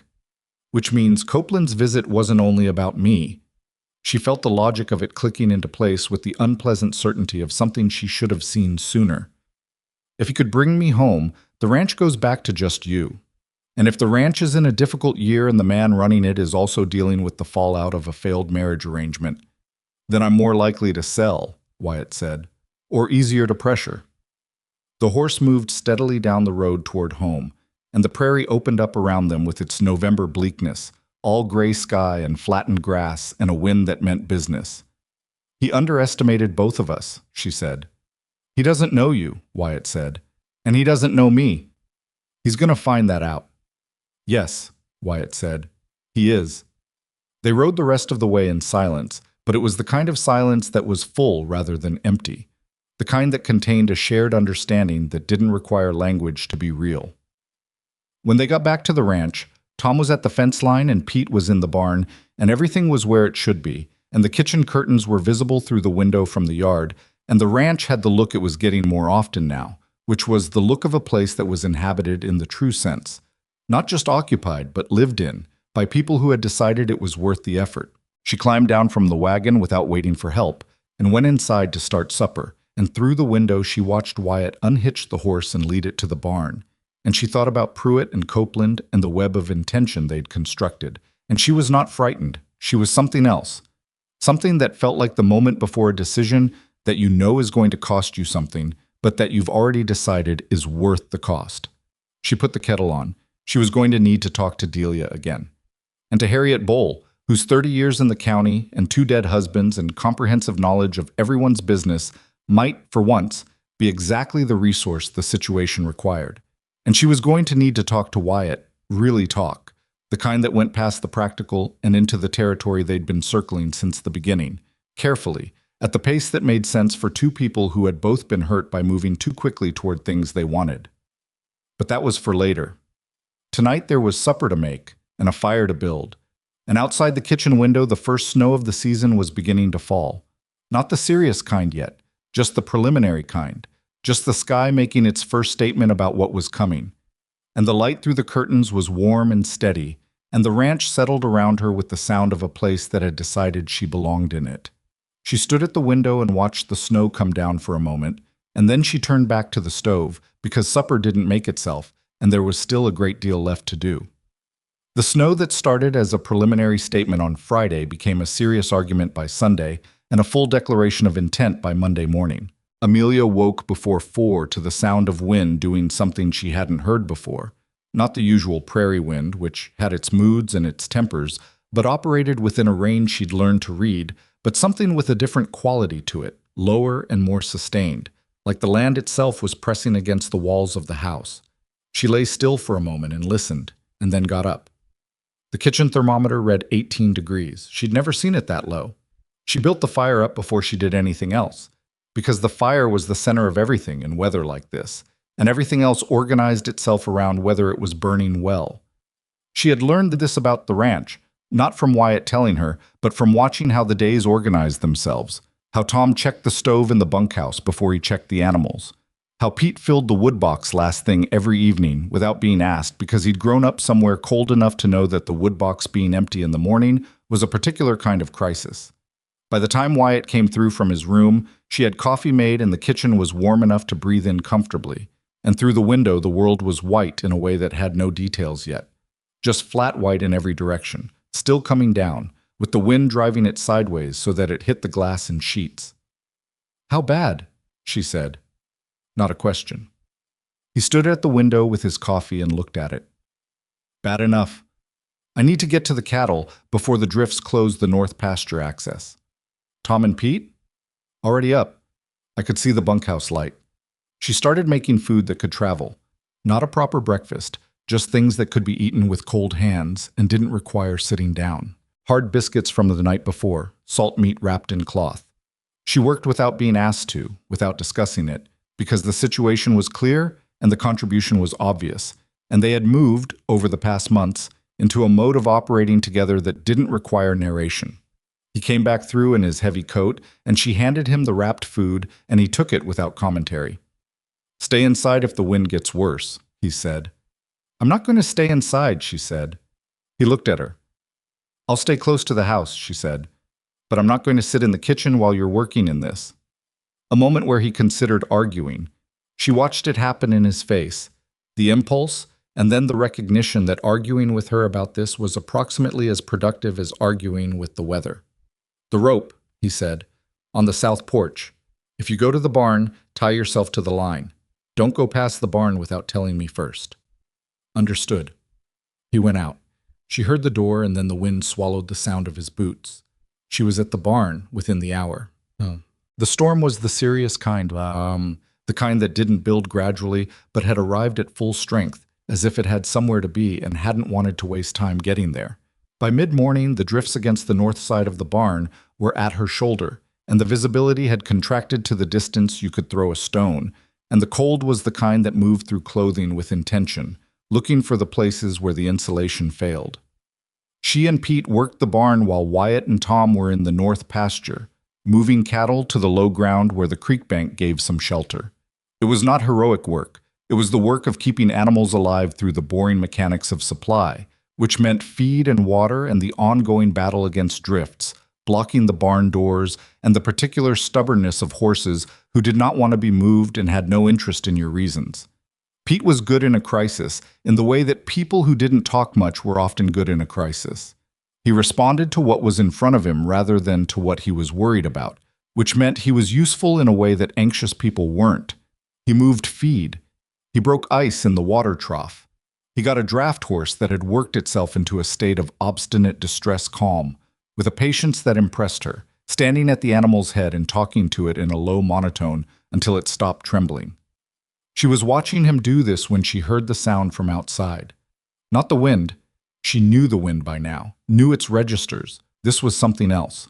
She went to the barn door and opened it against the drift, and the cold hit her face like a hand, and through the white she could see, perhaps 40 feet away, a shape that resolved itself into a horse, standing without a rider, reins dragging, turning in a slow, distressed circle.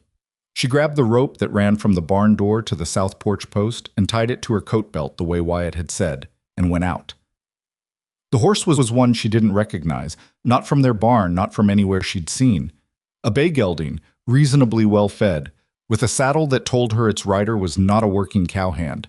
The horse was frightened but not injured, and when she caught its reins it came to her with the relief of an animal that had been looking for a person to defer to. She looked back into the white and couldn't see more than 30 feet in any direction. "Hello?" she called, which was inadequate, but it was what she had.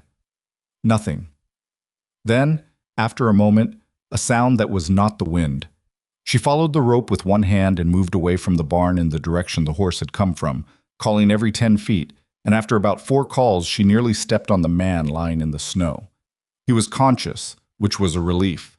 He was also clearly not a rancher. His coat was too good and too thin for the weather, and his hat was gone, and the hand she grabbed when she pulled him upright was wearing a glove that was city-made and not rated for this.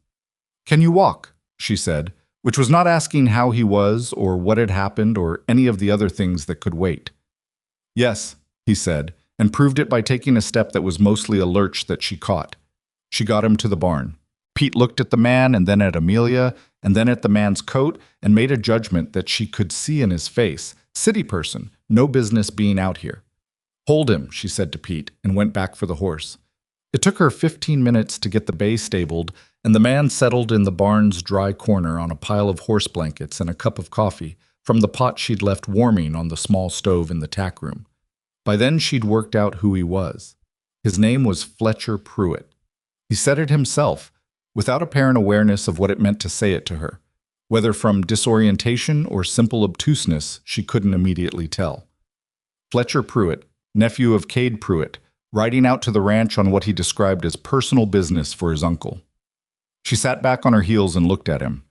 He was young, mid-20s, she thought, with the unfinished quality of a man who hadn't yet been tested hard enough to know what he was made of.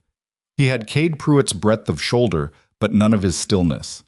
He was the kind of young man who had been sent on errands he half understood because he was willing and available, and it hadn't occurred to his uncle that the errand required judgment rather than simply presence. "What was the personal business?" she said. He looked at her with the slightly glazed expression of someone who was still getting warm and wasn't fully operational. "My uncle wanted me to. He said there were documents that needed to be delivered." "What kind of documents?" He reached inside his coat and produced, miraculously intact, an envelope that was damp at the edges but sealed. He held it out to her. She took it and did not open it. "You rode out from town in this weather to deliver papers," she said. "He said it was important, that Mr. Callahan needed to see it today." The young man looked at the envelope in her hand and then at her face, and something shifted in his expression. The beginning of the understanding that he had been sent on a fool's errand by a man who hadn't fully explained what he was sending him into. "He said the weather wasn't going to be that bad." She looked at the envelope. She looked at the young man, who was shivering less now, but still had the look of someone for whom the morning had been significantly more educational than expected. "Drink your coffee," she said. "You're staying until the wind drops." Wyatt came in from the pasture at noon with Tom, both of them carrying the cold in their clothes and their faces in the way that hours in weather like this left a person, not just chilled but hollowed out, the body having used everything available to stay functional. He stopped when he saw Fletcher Pruitt sitting in the corner of the barn on the horse blankets. Amelia handed him the envelope before he could ask. He was on the ground 40 feet from the barn. His horse made it further than he did. Wyatt looked at the envelope. His name was on the front in handwriting she recognized as not belonging to Cade Pruitt. Too young, too hasty, the loops of a man who wrote for speed rather than impression. "His nephew," she said quietly. "I see." He turned the envelope in his hands without opening it, looking at the young man. "You all right, son?" "Yes, sir," Fletcher said, with the instinctive deference of someone who had identified the authority in the room. "Your uncle sent you out in a blizzard." A pause. "He didn't think it would get this bad." "Nobody thinks it's going to get this bad until it does," Wyatt said. "That's the nature of it." He put the envelope in his coat pocket, which told Amelia what she already suspected, that whatever was in it, Wyatt was going to read it on his own time and not let it move him on anyone else's schedule. "You'll stay until it's safe to ride." Fletcher Pruitt nodded, and in his face she could see the relief of someone who had half expected to be thrown back into the white. Tom had already gone to check the stalls. Pete was feeding. The barn had the quality of a place that had organized itself efficiently around a crisis, and Amelia felt the particular satisfaction of that. Not pride exactly, but the quiet acknowledgement that things had worked the way they were supposed to work because the people involved knew what they were doing. She went back to the house and made soup because there were going to be 5 people to feed, and soup was what you made when you needed to feed people in large quantities in limited time with whatever was available. She was halfway through the soup when she heard the second knock. Oh, it was not the front door. It was the side door, the one that led off the covered walkway between the house and the wood store. And whoever was knocking was doing it with the urgency of someone who had been outside for a while and had opinions about it. She opened it and found 2 people she had never seen before. A woman about her own age with a baby bundled against her chest, and a boy of maybe 6 pressed against her side, and behind them a man who was clearly the woman's husband, his face the particular shade of grayish-white that came from cold and exhaustion in equal measure. "We saw your chimney," the woman said. "From the road. We've been on the road since yesterday." Amelia stepped back from the door. "Come in." They came in. The man's name was Leonard Hatch. His wife was Grace. They'd been heading to her sister's farm, 2 counties east, and the storm had caught them on the open road, and their wagon had lost a wheel in a drift, and the horse had thrown a shoe somewhere before that, and they'd been managing on foot for the last... Grace looked at her husband. 3 hours, he said. Maybe more. The baby, a girl, maybe 8 months old, was wrapped so thoroughly it was hard to tell she was there, and when Grace unwrapped her slightly, she was pink and alert and immediately interested in Amelia's hair, which was either a good sign or the baby hadn't worked out yet that she was supposed to be distressed. The boy's name was Daniel. He stood in the kitchen with his coat dripping snowmelt onto the floor and looked at the soup pot with an expression that made Amelia's chest do something complicated. "Sit down," she said to the room in general. All of you. She fed them. That was the first thing. The soup was ready, and she ladled it out and cut bread and put it on the table, and they ate with the focused intensity of people for whom food had stopped being a pleasure and become a requirement. She didn't ask questions while they ate. She asked questions after. Leonard had family in the county, a brother who worked for the mill near the South Creek. He'd heard there was work. Grace had the look of a woman who had been moving toward something for a long time and was cautiously hoping this was it. "You'll stay until it's clear," Amelia said. "We don't want to impose," Grace started. "The barn has one man already in it and room for several more," Amelia said. "Your husband can stay warm there. You and the children can take my room." "We can't take your room." "You can't sleep in the barn with an infant." She stood up and started clearing plates, which closed the conversation. It settled. By late afternoon, the storm had recruited reinforcements. The wind shifted from the north to something that came diagonally, driving snow under the porch eaves and packing it against the south side of the house, where they'd thought they were protected. The temperature dropped further. Tom checked the outside thermometer and came back inside and said 8 degrees with the specific flat tone of a man reporting a fact that he was not going to editorialize on because editorializing wasn't going to help. 6 people in the house now. Amelia, Wyatt, Grace Hatch and her children, and Harriet Bowl. This last was not a development Amelia had predicted. Harriet had arrived at 4 in her wagon, having apparently decided that the Callahan Ranch was the most defensible position available when she'd found herself caught out at the Denny's house and the road back to her own property impassable. She'd arrived with a suitcase. She was the kind of woman who kept a suitcase packed for unspecified emergencies, and 2 jars of preserved pears, and the manner of someone who had not chosen this situation and would be managing it with the same competence she managed everything else. She took in the kitchen, the Hatch family, the soup, the curtains, and Amelia, in that order. "You've been busy," she said, which was not a compliment and not a criticism, and somehow both. "There's room," Amelia said. "I see that." Harriet set down her suitcase with the decisive motion of a woman establishing position. "What do you need?" The question surprised her.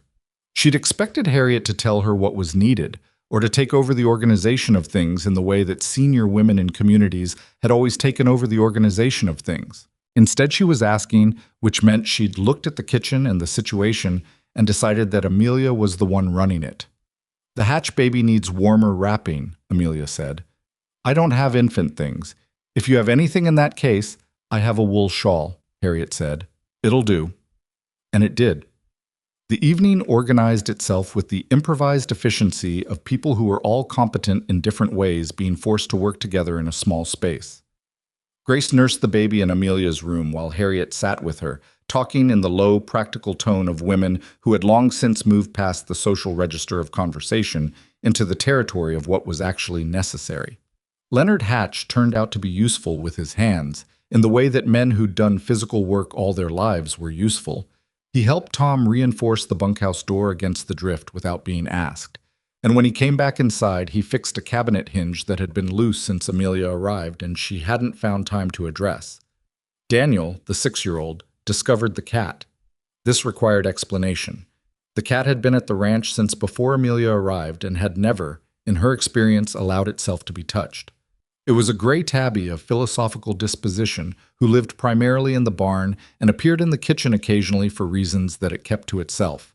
It had no name that anyone admitted to using, though she'd heard Pete call it something under his breath once. Daniel had apparently been briefed about cats by no one because he walked up to it without hesitation, and it, apparently surprised by this, allowed itself to be petted for approximately 15 seconds before deciding it had made an error and withdrawing behind the woodbox. Pete, watching this from the doorway, said, "He touched the cat." "I see that," Amelia said. "That cat doesn't get touched." "Apparently it does now."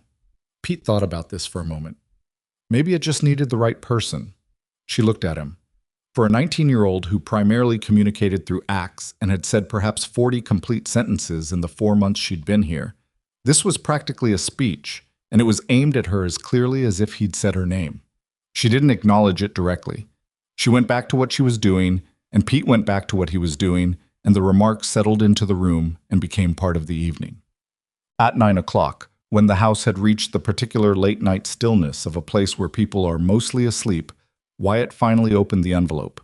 He did it at the kitchen table after everyone else had gone to their various sleeping arrangements, and Amelia was still there because she hadn't been able to sleep and hadn't wanted to go looking for sleep when her mind was running at the pace it was running. She was mending a tear in Pete's heavy coat, which gave her hands something to do.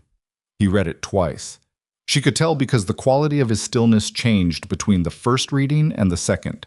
The first was intake, the second was processing. "What does it say?" she said, because they were past the point of her waiting to be told things when she could ask. He put it on the table between them. She picked it up. It was a legal document, or the appearance of one, formatted to look official in the way that documents from certain kinds of men were formatted to look official. It purported to be a notice of delinquent water rights, citing a clause in the original homestead filing for the North Pasture that Pruitt claimed had expired unchallenged, reverting creek access from the Callahan property to the county land pool, from which Pruitt's company had, also allegedly, already purchased the rights. It was the kind of document that was designed to be overwhelming. Dense language, official-seeming formatting, citations to statutes that a person without legal training couldn't immediately verify or refute. The entire architecture of it was built to make the recipient feel that the conclusion had already been reached and that resistance was futile. Amelia read it carefully. "This cites the Homestead Amendment of 1874, she said. "I don't know what that is," Wyatt said. "Neither do I," she said. "Which might be exactly the point." She set the document down. "Aldous Reeve would know, or know who to ask. Reeve's in town. In the morning, when this clears, it won't clear by morning." She accepted this. The storm's timeline was not negotiable. Then, the first clear morning, she looked at the document again. "But I want you to understand something about this. It's designed to make you feel like you've already lost. That's the work it's doing. Not legal work, persuasion work. A real delinquency notice doesn't look like this. It comes from a court, not from a land broker's letterhead." Wyatt looked at her. "How do you know that?" "I don't know it with certainty," she said, "but I know what fear dressed up as authority looks like. My father got letters like this when his business started failing. Different subject, same architecture." I was quiet, looking at the document. "Pruitt is escalating," she said. "The letter, then the personal visit, then this. He knows he's running out of time on something, maybe another buyer for the corridor, maybe a financing deadline. Whatever it is, he's pushing harder than he planned to because something isn't going the way he expected." "You," Wyatt said. She looked at him. "You weren't supposed to be here," he said, "or not the way you are. He came in expecting a man running a ranch alone in a hard year, and instead," he gestured, a small motion that encompassed the kitchen and the house, and the 6 people sleeping in it, and the barn with its 3 more. "This." She understood what he meant. She also understood that she was supposed to receive this as a compliment, and instead found herself thinking about what it cost him to say it. A man who had been managing everything alone for 3 years, who had built solitude into his survival strategy the way you built a fence around something you needed to protect, saying plainly that he was glad she was here, that she had made a difference that could be measured. "I have to tell you something," she said. He waited. "When I answered the advertisement, when I read your first letter and wrote back, I told myself I was doing it for practical reasons, because I needed a way out of a situation, and this was the best one available." She kept her eyes on the mending in her hands, then made herself look up. "I want you to know that it's not practical anymore. Whatever this is, what we've been building, it's not practical anymore for me. I don't know what to do with that exactly, but it seemed like the kind of thing you deserved to know." The kitchen was very quiet. Outside, the storm pushed against the walls, and the fire in the stove made its small sounds, and from the direction of Amelia's room she could hear the very faint and perfect sound of an infant sleeping. Wyatt looked at his hands for a moment. He had the look of a man trying to find the accurate thing to say rather than the easy thing, and she had learned to value that about him even when it made conversations move slowly. "Ellen," he said, and stopped. "You don't have to—" "I want to." He was quiet for another moment. "When she died, I told myself that what I'd had with her was its own thing, and it was finished, and you didn't try to find that again because looking for it meant admitting it was gone." He turned his coffee cup slowly in his hands. "I wasn't looking for it when I wrote that advertisement. I was looking for someone who could help me run this place. That was all I thought I wanted. She waited. I was wrong about what I wanted, he said. I've known it for a while. He looked up at her. I wasn't sure I had the right to say it yet, given how we started. We started honestly, she said. That's more than most people get. Yes, he said. It is. They sat with that for a moment, and it was not uncomfortable. It was the kind of moment that didn't need to be extended or resolved immediately. It could simply exist, the way certain true things could exist without requiring immediate action. Then from outside came a sound that both of them registered simultaneously. Not the wind, not the storm, but beneath both of those, a low and distant crack that rolled across the prairie like something massive deciding to change. Wyatt was already standing. The north fence, he said. She was already reaching for her coat. Stay. I'm coming, she said, and there was no argument in her voice and no invitation to argue back. She had her coat on before he had his, and she was at the back door with the lamp while he was still pulling on his second boot. He looked at her for 1 second, then, rope first, tie off at the barn post. I know, she said. They went out together into the white. The north fence had not broken. That sound, they discovered when they got to it, had been a section of the windbreak trees that had come down under the weight of ice. One of the large elms Wyatt's father had planted 30 years ago falling across the fence line and taking 20 feet of it down without breaking the wire entirely, just pressing it to the ground under the weight of trunk and branches. The cattle were fine. The herd had moved naturally to the creek bank shelter, which was what they always did in serious cold, and the loss of the fence section mattered less in a blizzard than it would have mattered in open weather because nothing was going anywhere in this. She and Wyatt stood at the downed tree with the lamp between them and assessed it, and the wind pulled at them both and the snow came in from the side, and neither of them said anything for a moment.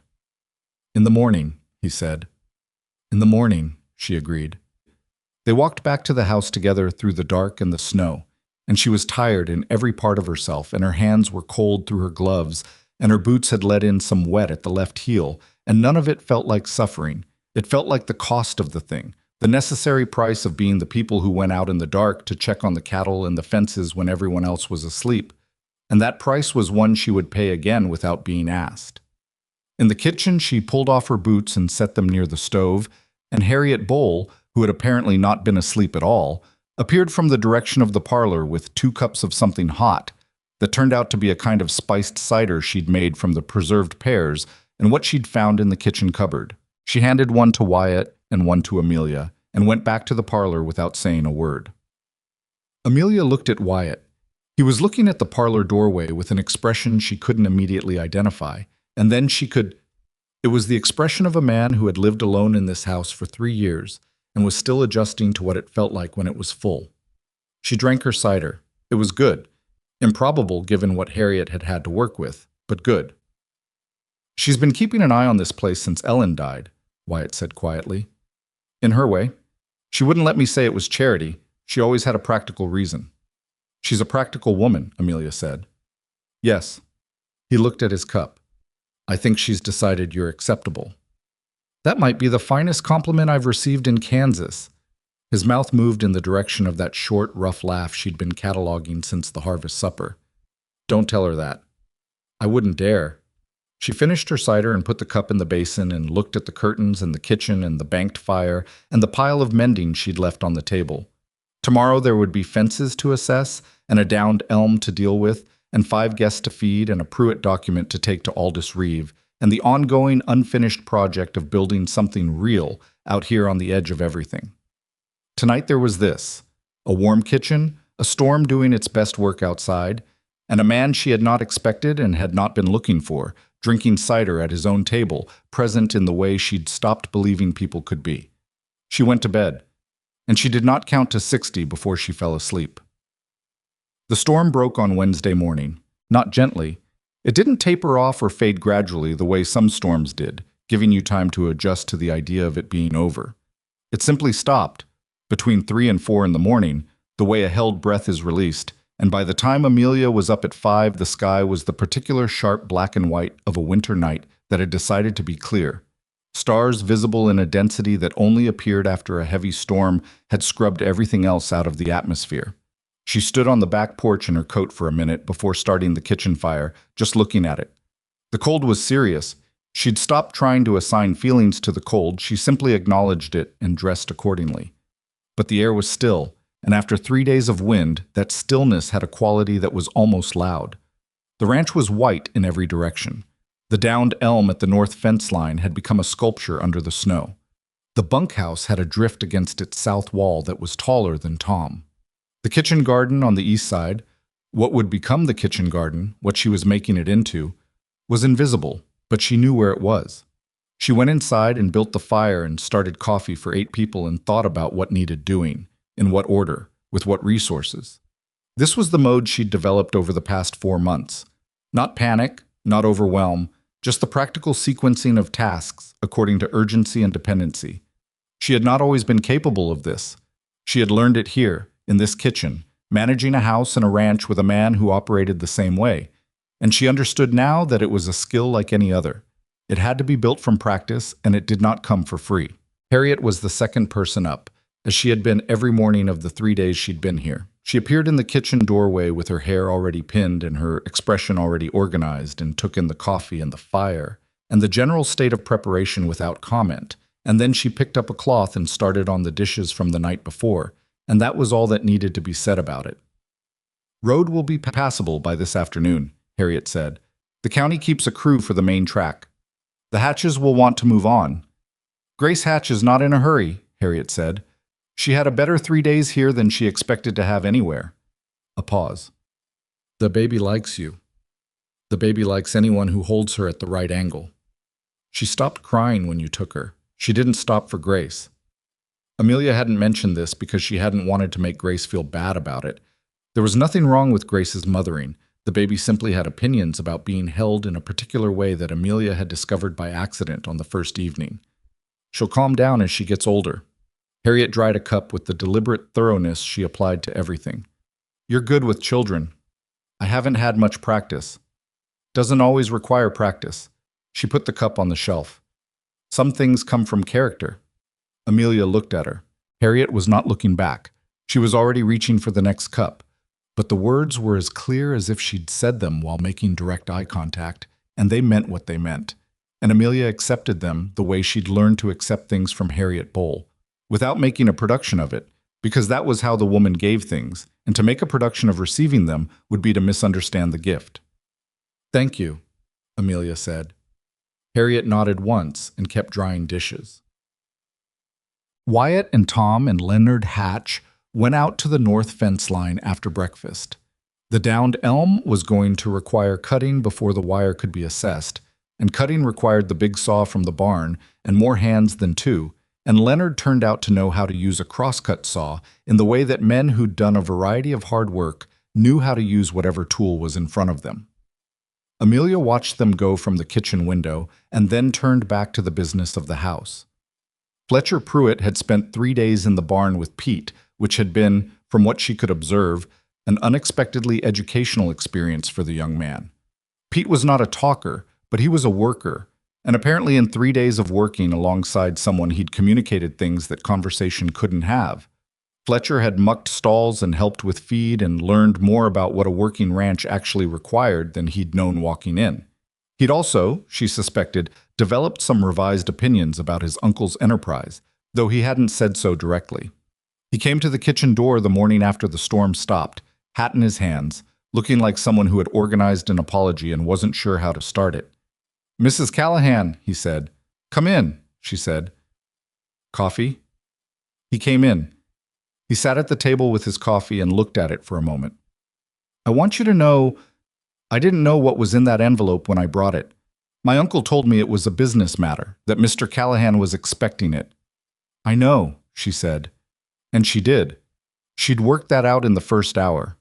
Fletcher Pruitt had the quality of a young man who had not yet learned to lie fluently, and what he had in the barn was the opposite of deception. "I read it," he said. "After. Pete told me—" He stopped. "Pete explained some things about the ranch, about what the North Pasture means." He wrapped his hands around his cup. "My uncle's he's not a bad man. He's a businessman. But I think sometimes he doesn't see the whole picture of what he's doing to people." "That's a generous interpretation," Amelia said. "Maybe." He looked up at her. I'm going to talk to him when I get back about this place. He paused. I can't promise it'll change anything. I know that too, she said, but I appreciate it. He left after breakfast, leading his bay gelding down the road that was already beginning to show the marks of the county crew's work, and she watched him go and felt the complexity of it.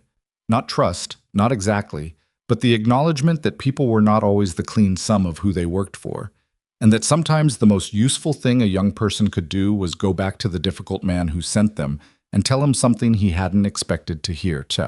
They went to see Aldous Reeve on Friday. Wyatt drove. She sat beside him with the Pruitt document in her coat pocket and the cold air sharp and clear after the storm, and the road between the ranch and town had the scrubbed, definite quality of a landscape that had been reorganized by weather and hadn't settled back into its usual shape yet. Reeve's office above the hardware store was warm from an iron stove that he kept burning at a temperature that suggested he'd made a personal agreement with winter involving significant fuel expenditure.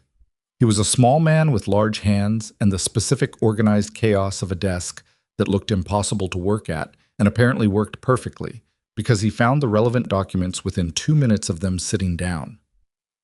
He read the Pruitt notice carefully. He read it a second time. Then he set it down and looked at Wyatt over his glasses.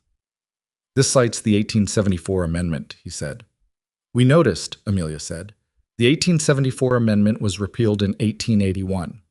He said it in the tone of someone who had expected to be surprised and had not been. It was replaced by a revised water rights provision that grandfathered all existing homestead claims without requirement for refilings. Your father's original claim, and your subsequent transfer, is fully protected under the 1881 provision. He tapped the document. This is not a legal notice. It's a fabrication built on a statute that no longer exists, formatted to look like something it isn't. The office was quiet for a moment. He gambled that we wouldn't check, Wyatt said. He gambled that you'd see the legal language and feel you'd already lost, Amelia said. Same thing he does with land prices. He sells the feeling of the situation before he sells the actual terms. Reeve looked at her. You understand this kind of man. I've had occasion to, she said. What do you want to do about it? Reeve asked. Wyatt looked at the document on the desk. I want it on record that this was presented to me as a legitimate legal notice, and I want a formal letter from your office confirming the status of my water rights under the 1881 provision. I can have that ready Monday, Reeve said. And as for the notice, he picked it up again. If Pruitt presented this to other landowners in the county as a legal document, that's a matter that goes beyond your situation. That's fraud. The Haas family, Amelia said, and possibly Gentry and Delia Marsh. Reeve nodded slowly. I'll make some inquiries. He set the document down with the decisive placement of a man who had decided what category it belonged in. Mr. Pruitt has been operating in this county for 4 years. He has been careful. This, he touched the paper, is not careful. This is a man who has run out of patience. He ran out of patience, Amelia said, because the plan stopped working the way he expected. Reeve looked at her again, in the way he'd been looking at her since she came in, with the specific attention of a man who was updating his understanding of a situation in real time. You've been here 4 months, he said. It was not a criticism. It was closer to appreciation. Long enough, she said. Cade Pruitt left Caldwell Creek on a Tuesday, 12 days after the storm. He did not leave quietly, which she had expected. He left the way men who had planned carefully and lost anyway tended to leave, with noise designed to sound like dignity, stopping at the hotel desk to explain to the clerk that his business interests had simply moved in a different direction, that Caldwell Creek had been a consideration and was no longer, that he wished everyone well. Harriet Bull heard this secondhand from Nora Sifford and reported it to Amelia at the Thursday meeting with the flat precision of a woman who had no interest in anyone's revised narrative. He'll go to the next county, Harriet said. Find a different creek. Probably, Amelia said. The Haas family got a letter from Reeve yesterday, Delia added. She was sitting in her usual chair, but something about her posture was different than it had been 3 months ago. More settled, more certain. The posture of a woman who had looked at her own situation and decided she understood it. Confirmed their water rights are protected. Berta cried, apparently. She thought they were going to lose the place. They weren't, Amelia said. They didn't know that. Delia looked at her. You knew. I suspected. Reeve confirmed.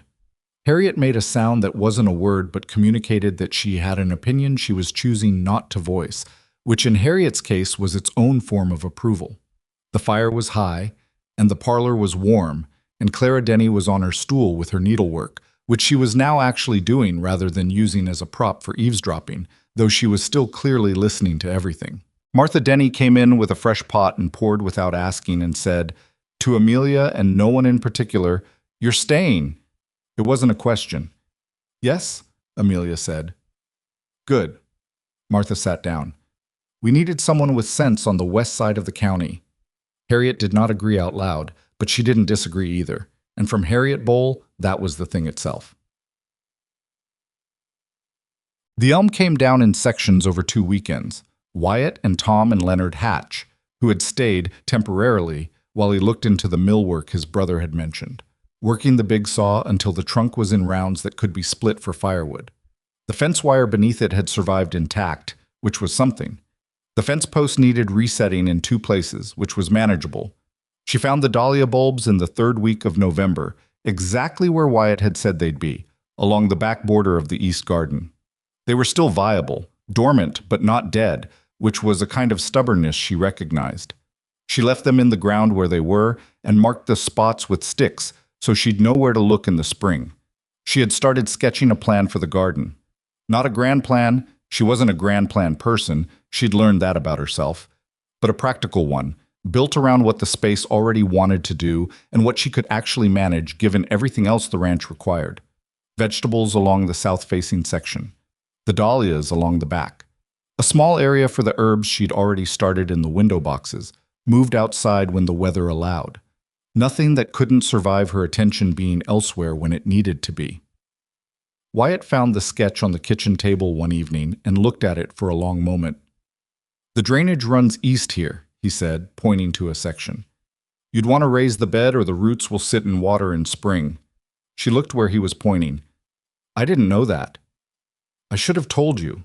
He traced the line with one finger. Ellen had the same problem the first year. She figured it out herself. She looked at the sketch and then at his hand on it. "Show me where it runs."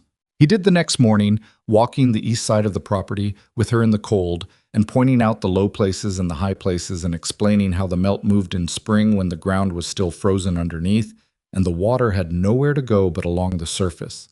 He knew this land in the specific and detailed way that came from years of working it and also from years of watching someone else work it. And she understood now that the knowledge of it was layered. His knowledge and his father's knowledge and Ellen's knowledge, and now hers accumulating on top of each other in the ground itself. She did not feel like a replacement. She had not felt that in some time. She felt like what she actually was, a person who had come to a piece of land and been changed by it and changed it in return, which was all that belonging ever really was. On the first genuinely warm day of late November, warm being a relative term, perhaps 35 degrees, but with a sun that had intention behind it, Wyatt came inside at midday and stood in the kitchen doorway and said, without preamble, "I want to ask you something." She turned from the stove. He had the look he got when the thing he was going to say had been organized and reorganized, and he decided to just say it rather than keep revising. "All right," she said. "We married practically," he said, "because we were both in situations that made it practical. And I want to know if you'd be willing to, if you'd want to, make it something else. On purpose. Not because of the situation." She looked at him for a moment. "I'm not good at this," he said, which was honest. "I'm better at it than I was 4 months ago, but I'm not good at it." "You're doing fine," she said. "I want to do better than fine." "Wyatt," she set down the spoon she was holding. "Yes, that's my answer." He was quiet for a moment, the way he was quiet when he was checking whether he'd understood correctly. "Just, yes." "You asked a clear question. Yes is a clear answer." She picked the spoon back up. "Don't make it more complicated than it needs to be." He stood in the doorway for another moment, and she could see him deciding what to do with the feeling, which was its own kind of complicated for a man who had spent 3 years deciding not to have it.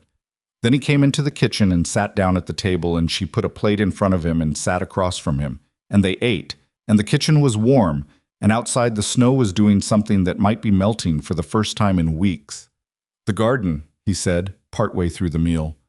In spring, I'll help you with the drainage. I know, she said. You'll want to start earlier than you think. The season's short.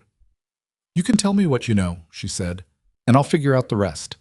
He looked at her with the look she had come to understand meant he was revising something, updating some interior accounting of the situation. Yes, he said. That's how it works. There's something that nobody tells you about belonging somewhere. They tell you it's about the place, that you'll know it when you find the right one, that it will feel like home in some immediate and unmistakable way. What they don't say is that belonging is not a feeling you find. It's a thing you build, slowly, out of the small and unremarkable materials of daily life. The morning fire, the mended harness, the herbs in the window boxes, the conversation over supper that isn't about anything important and is therefore about everything important. Amelia Hartwell had arrived at Caldwell Creek with a battered suitcase and $2.14, and the specific exhaustion of a person who has been managing alone for so long that being alone has started to feel like a permanent condition. She had expected, at best, a practical arrangement that would give her stability in exchange for work. She had expected to be useful. She had expected to be tolerated. She had not expected to be needed. Not in the way that it turned out she was needed, not just for the cooking and the mending and the management of a household, but for the thinking and the watching and the willingness to walk into difficult situations and say the true thing when the true thing was uncomfortable. She had not expected that the qualities she'd spent her life seeing as problems, the directness that made people call her difficult, the refusal to be managed, the habit of understanding systems and the people who abused them, would turn out to be exactly what this particular piece of ground required. And she had not expected Wyatt Callahan. She had expected someone bearable who was also practical, and she had found a man who was imperfect in ways she respected and honest in ways that were rarer than they should be, and capable, slowly and at his own pace, of the kind of openness that people only managed when they'd been hurt badly enough to know the cost of staying closed. None of it was easy. That's the thing that would get lost if she told the story wrong. The ranch was hard. The county was hard. The winter was hard. Pruitt was a problem that got solved but left residue. There would be other Pruitts, other pressures, other envelopes on the kitchen table full of fear dressed as authority.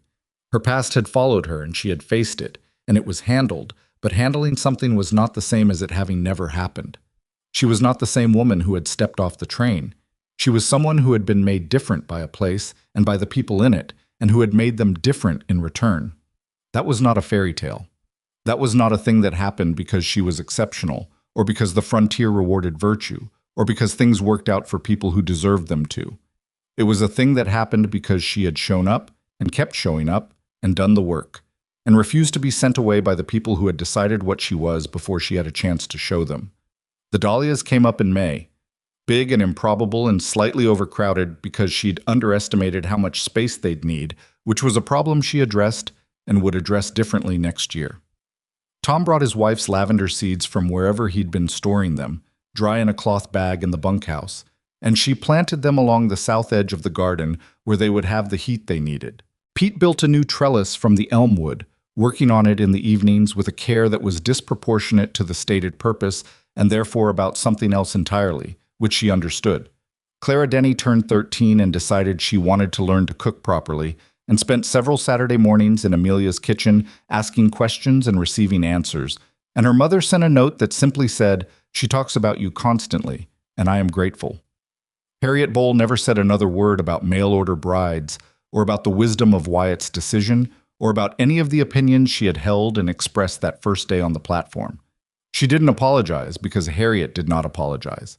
But she showed up, consistently, and she was useful, consistently. And she ate at the Callahan kitchen table 3 Sundays out of 4, and sometimes told stories about Ellen that were not sad, just true. And Amelia listened to them the way she listened to everything that mattered, completely, and without pretending she wasn't affected. On a July evening, when the light was doing the thing Wyatt had tried to describe in the letter she'd read 4 times in a St. Louis rooming house, she was standing at the edge of the east garden pulling the last of the weeds from around the dahlias when she heard his boots on the path behind her. She didn't turn around. She knew the sound. "Tom wants to know if we're selling the far pasture cattle at the Pratt auction, or the county one," he said. "County," she said. "The prices were better last year and the transport shorter." That's what I told him. Then why did you come ask me? A pause. I didn't come to ask you that. She turned around. I was standing at the garden edge with his hat in his hands and the evening light on his face, and he looked like a man who was where he was supposed to be, which was the simplest and most complete thing she could think of to say about him. The drainage worked, she said. He looked at the dahlias. It did. I'll extend the bed next year. There's room along the fence line. There is, he said. And then, you're happy. She looked at the garden and the ranch and the wide July sky and the man standing at the edge of what they had built together, imperfectly and genuinely and without any guarantee that it would work out, and then she looked at him. Yes, she said, I am. She meant it in the way that she had learned to mean things since coming here, not as an absence of difficulty or a guarantee of permanence, but as a true statement about the present moment. She was standing in a garden she had made from neglect and dead growth, and the knowledge of a woman she'd never met, and her own two hands, and she was home, and she was happy, and those two things were not a coincidence. They walked back to the house together when the light finally gave out, and inside the kitchen the curtains moved slightly in the evening breeze through the open window, and supper was waiting, and the ranch settled into its nighttime sounds around them, steady and real. She had come looking for a way out. She had found, without planning it, a way in, into a life that asked everything of her and gave everything back. Not perfectly, not without cost, but everything worth having worked that way. She knew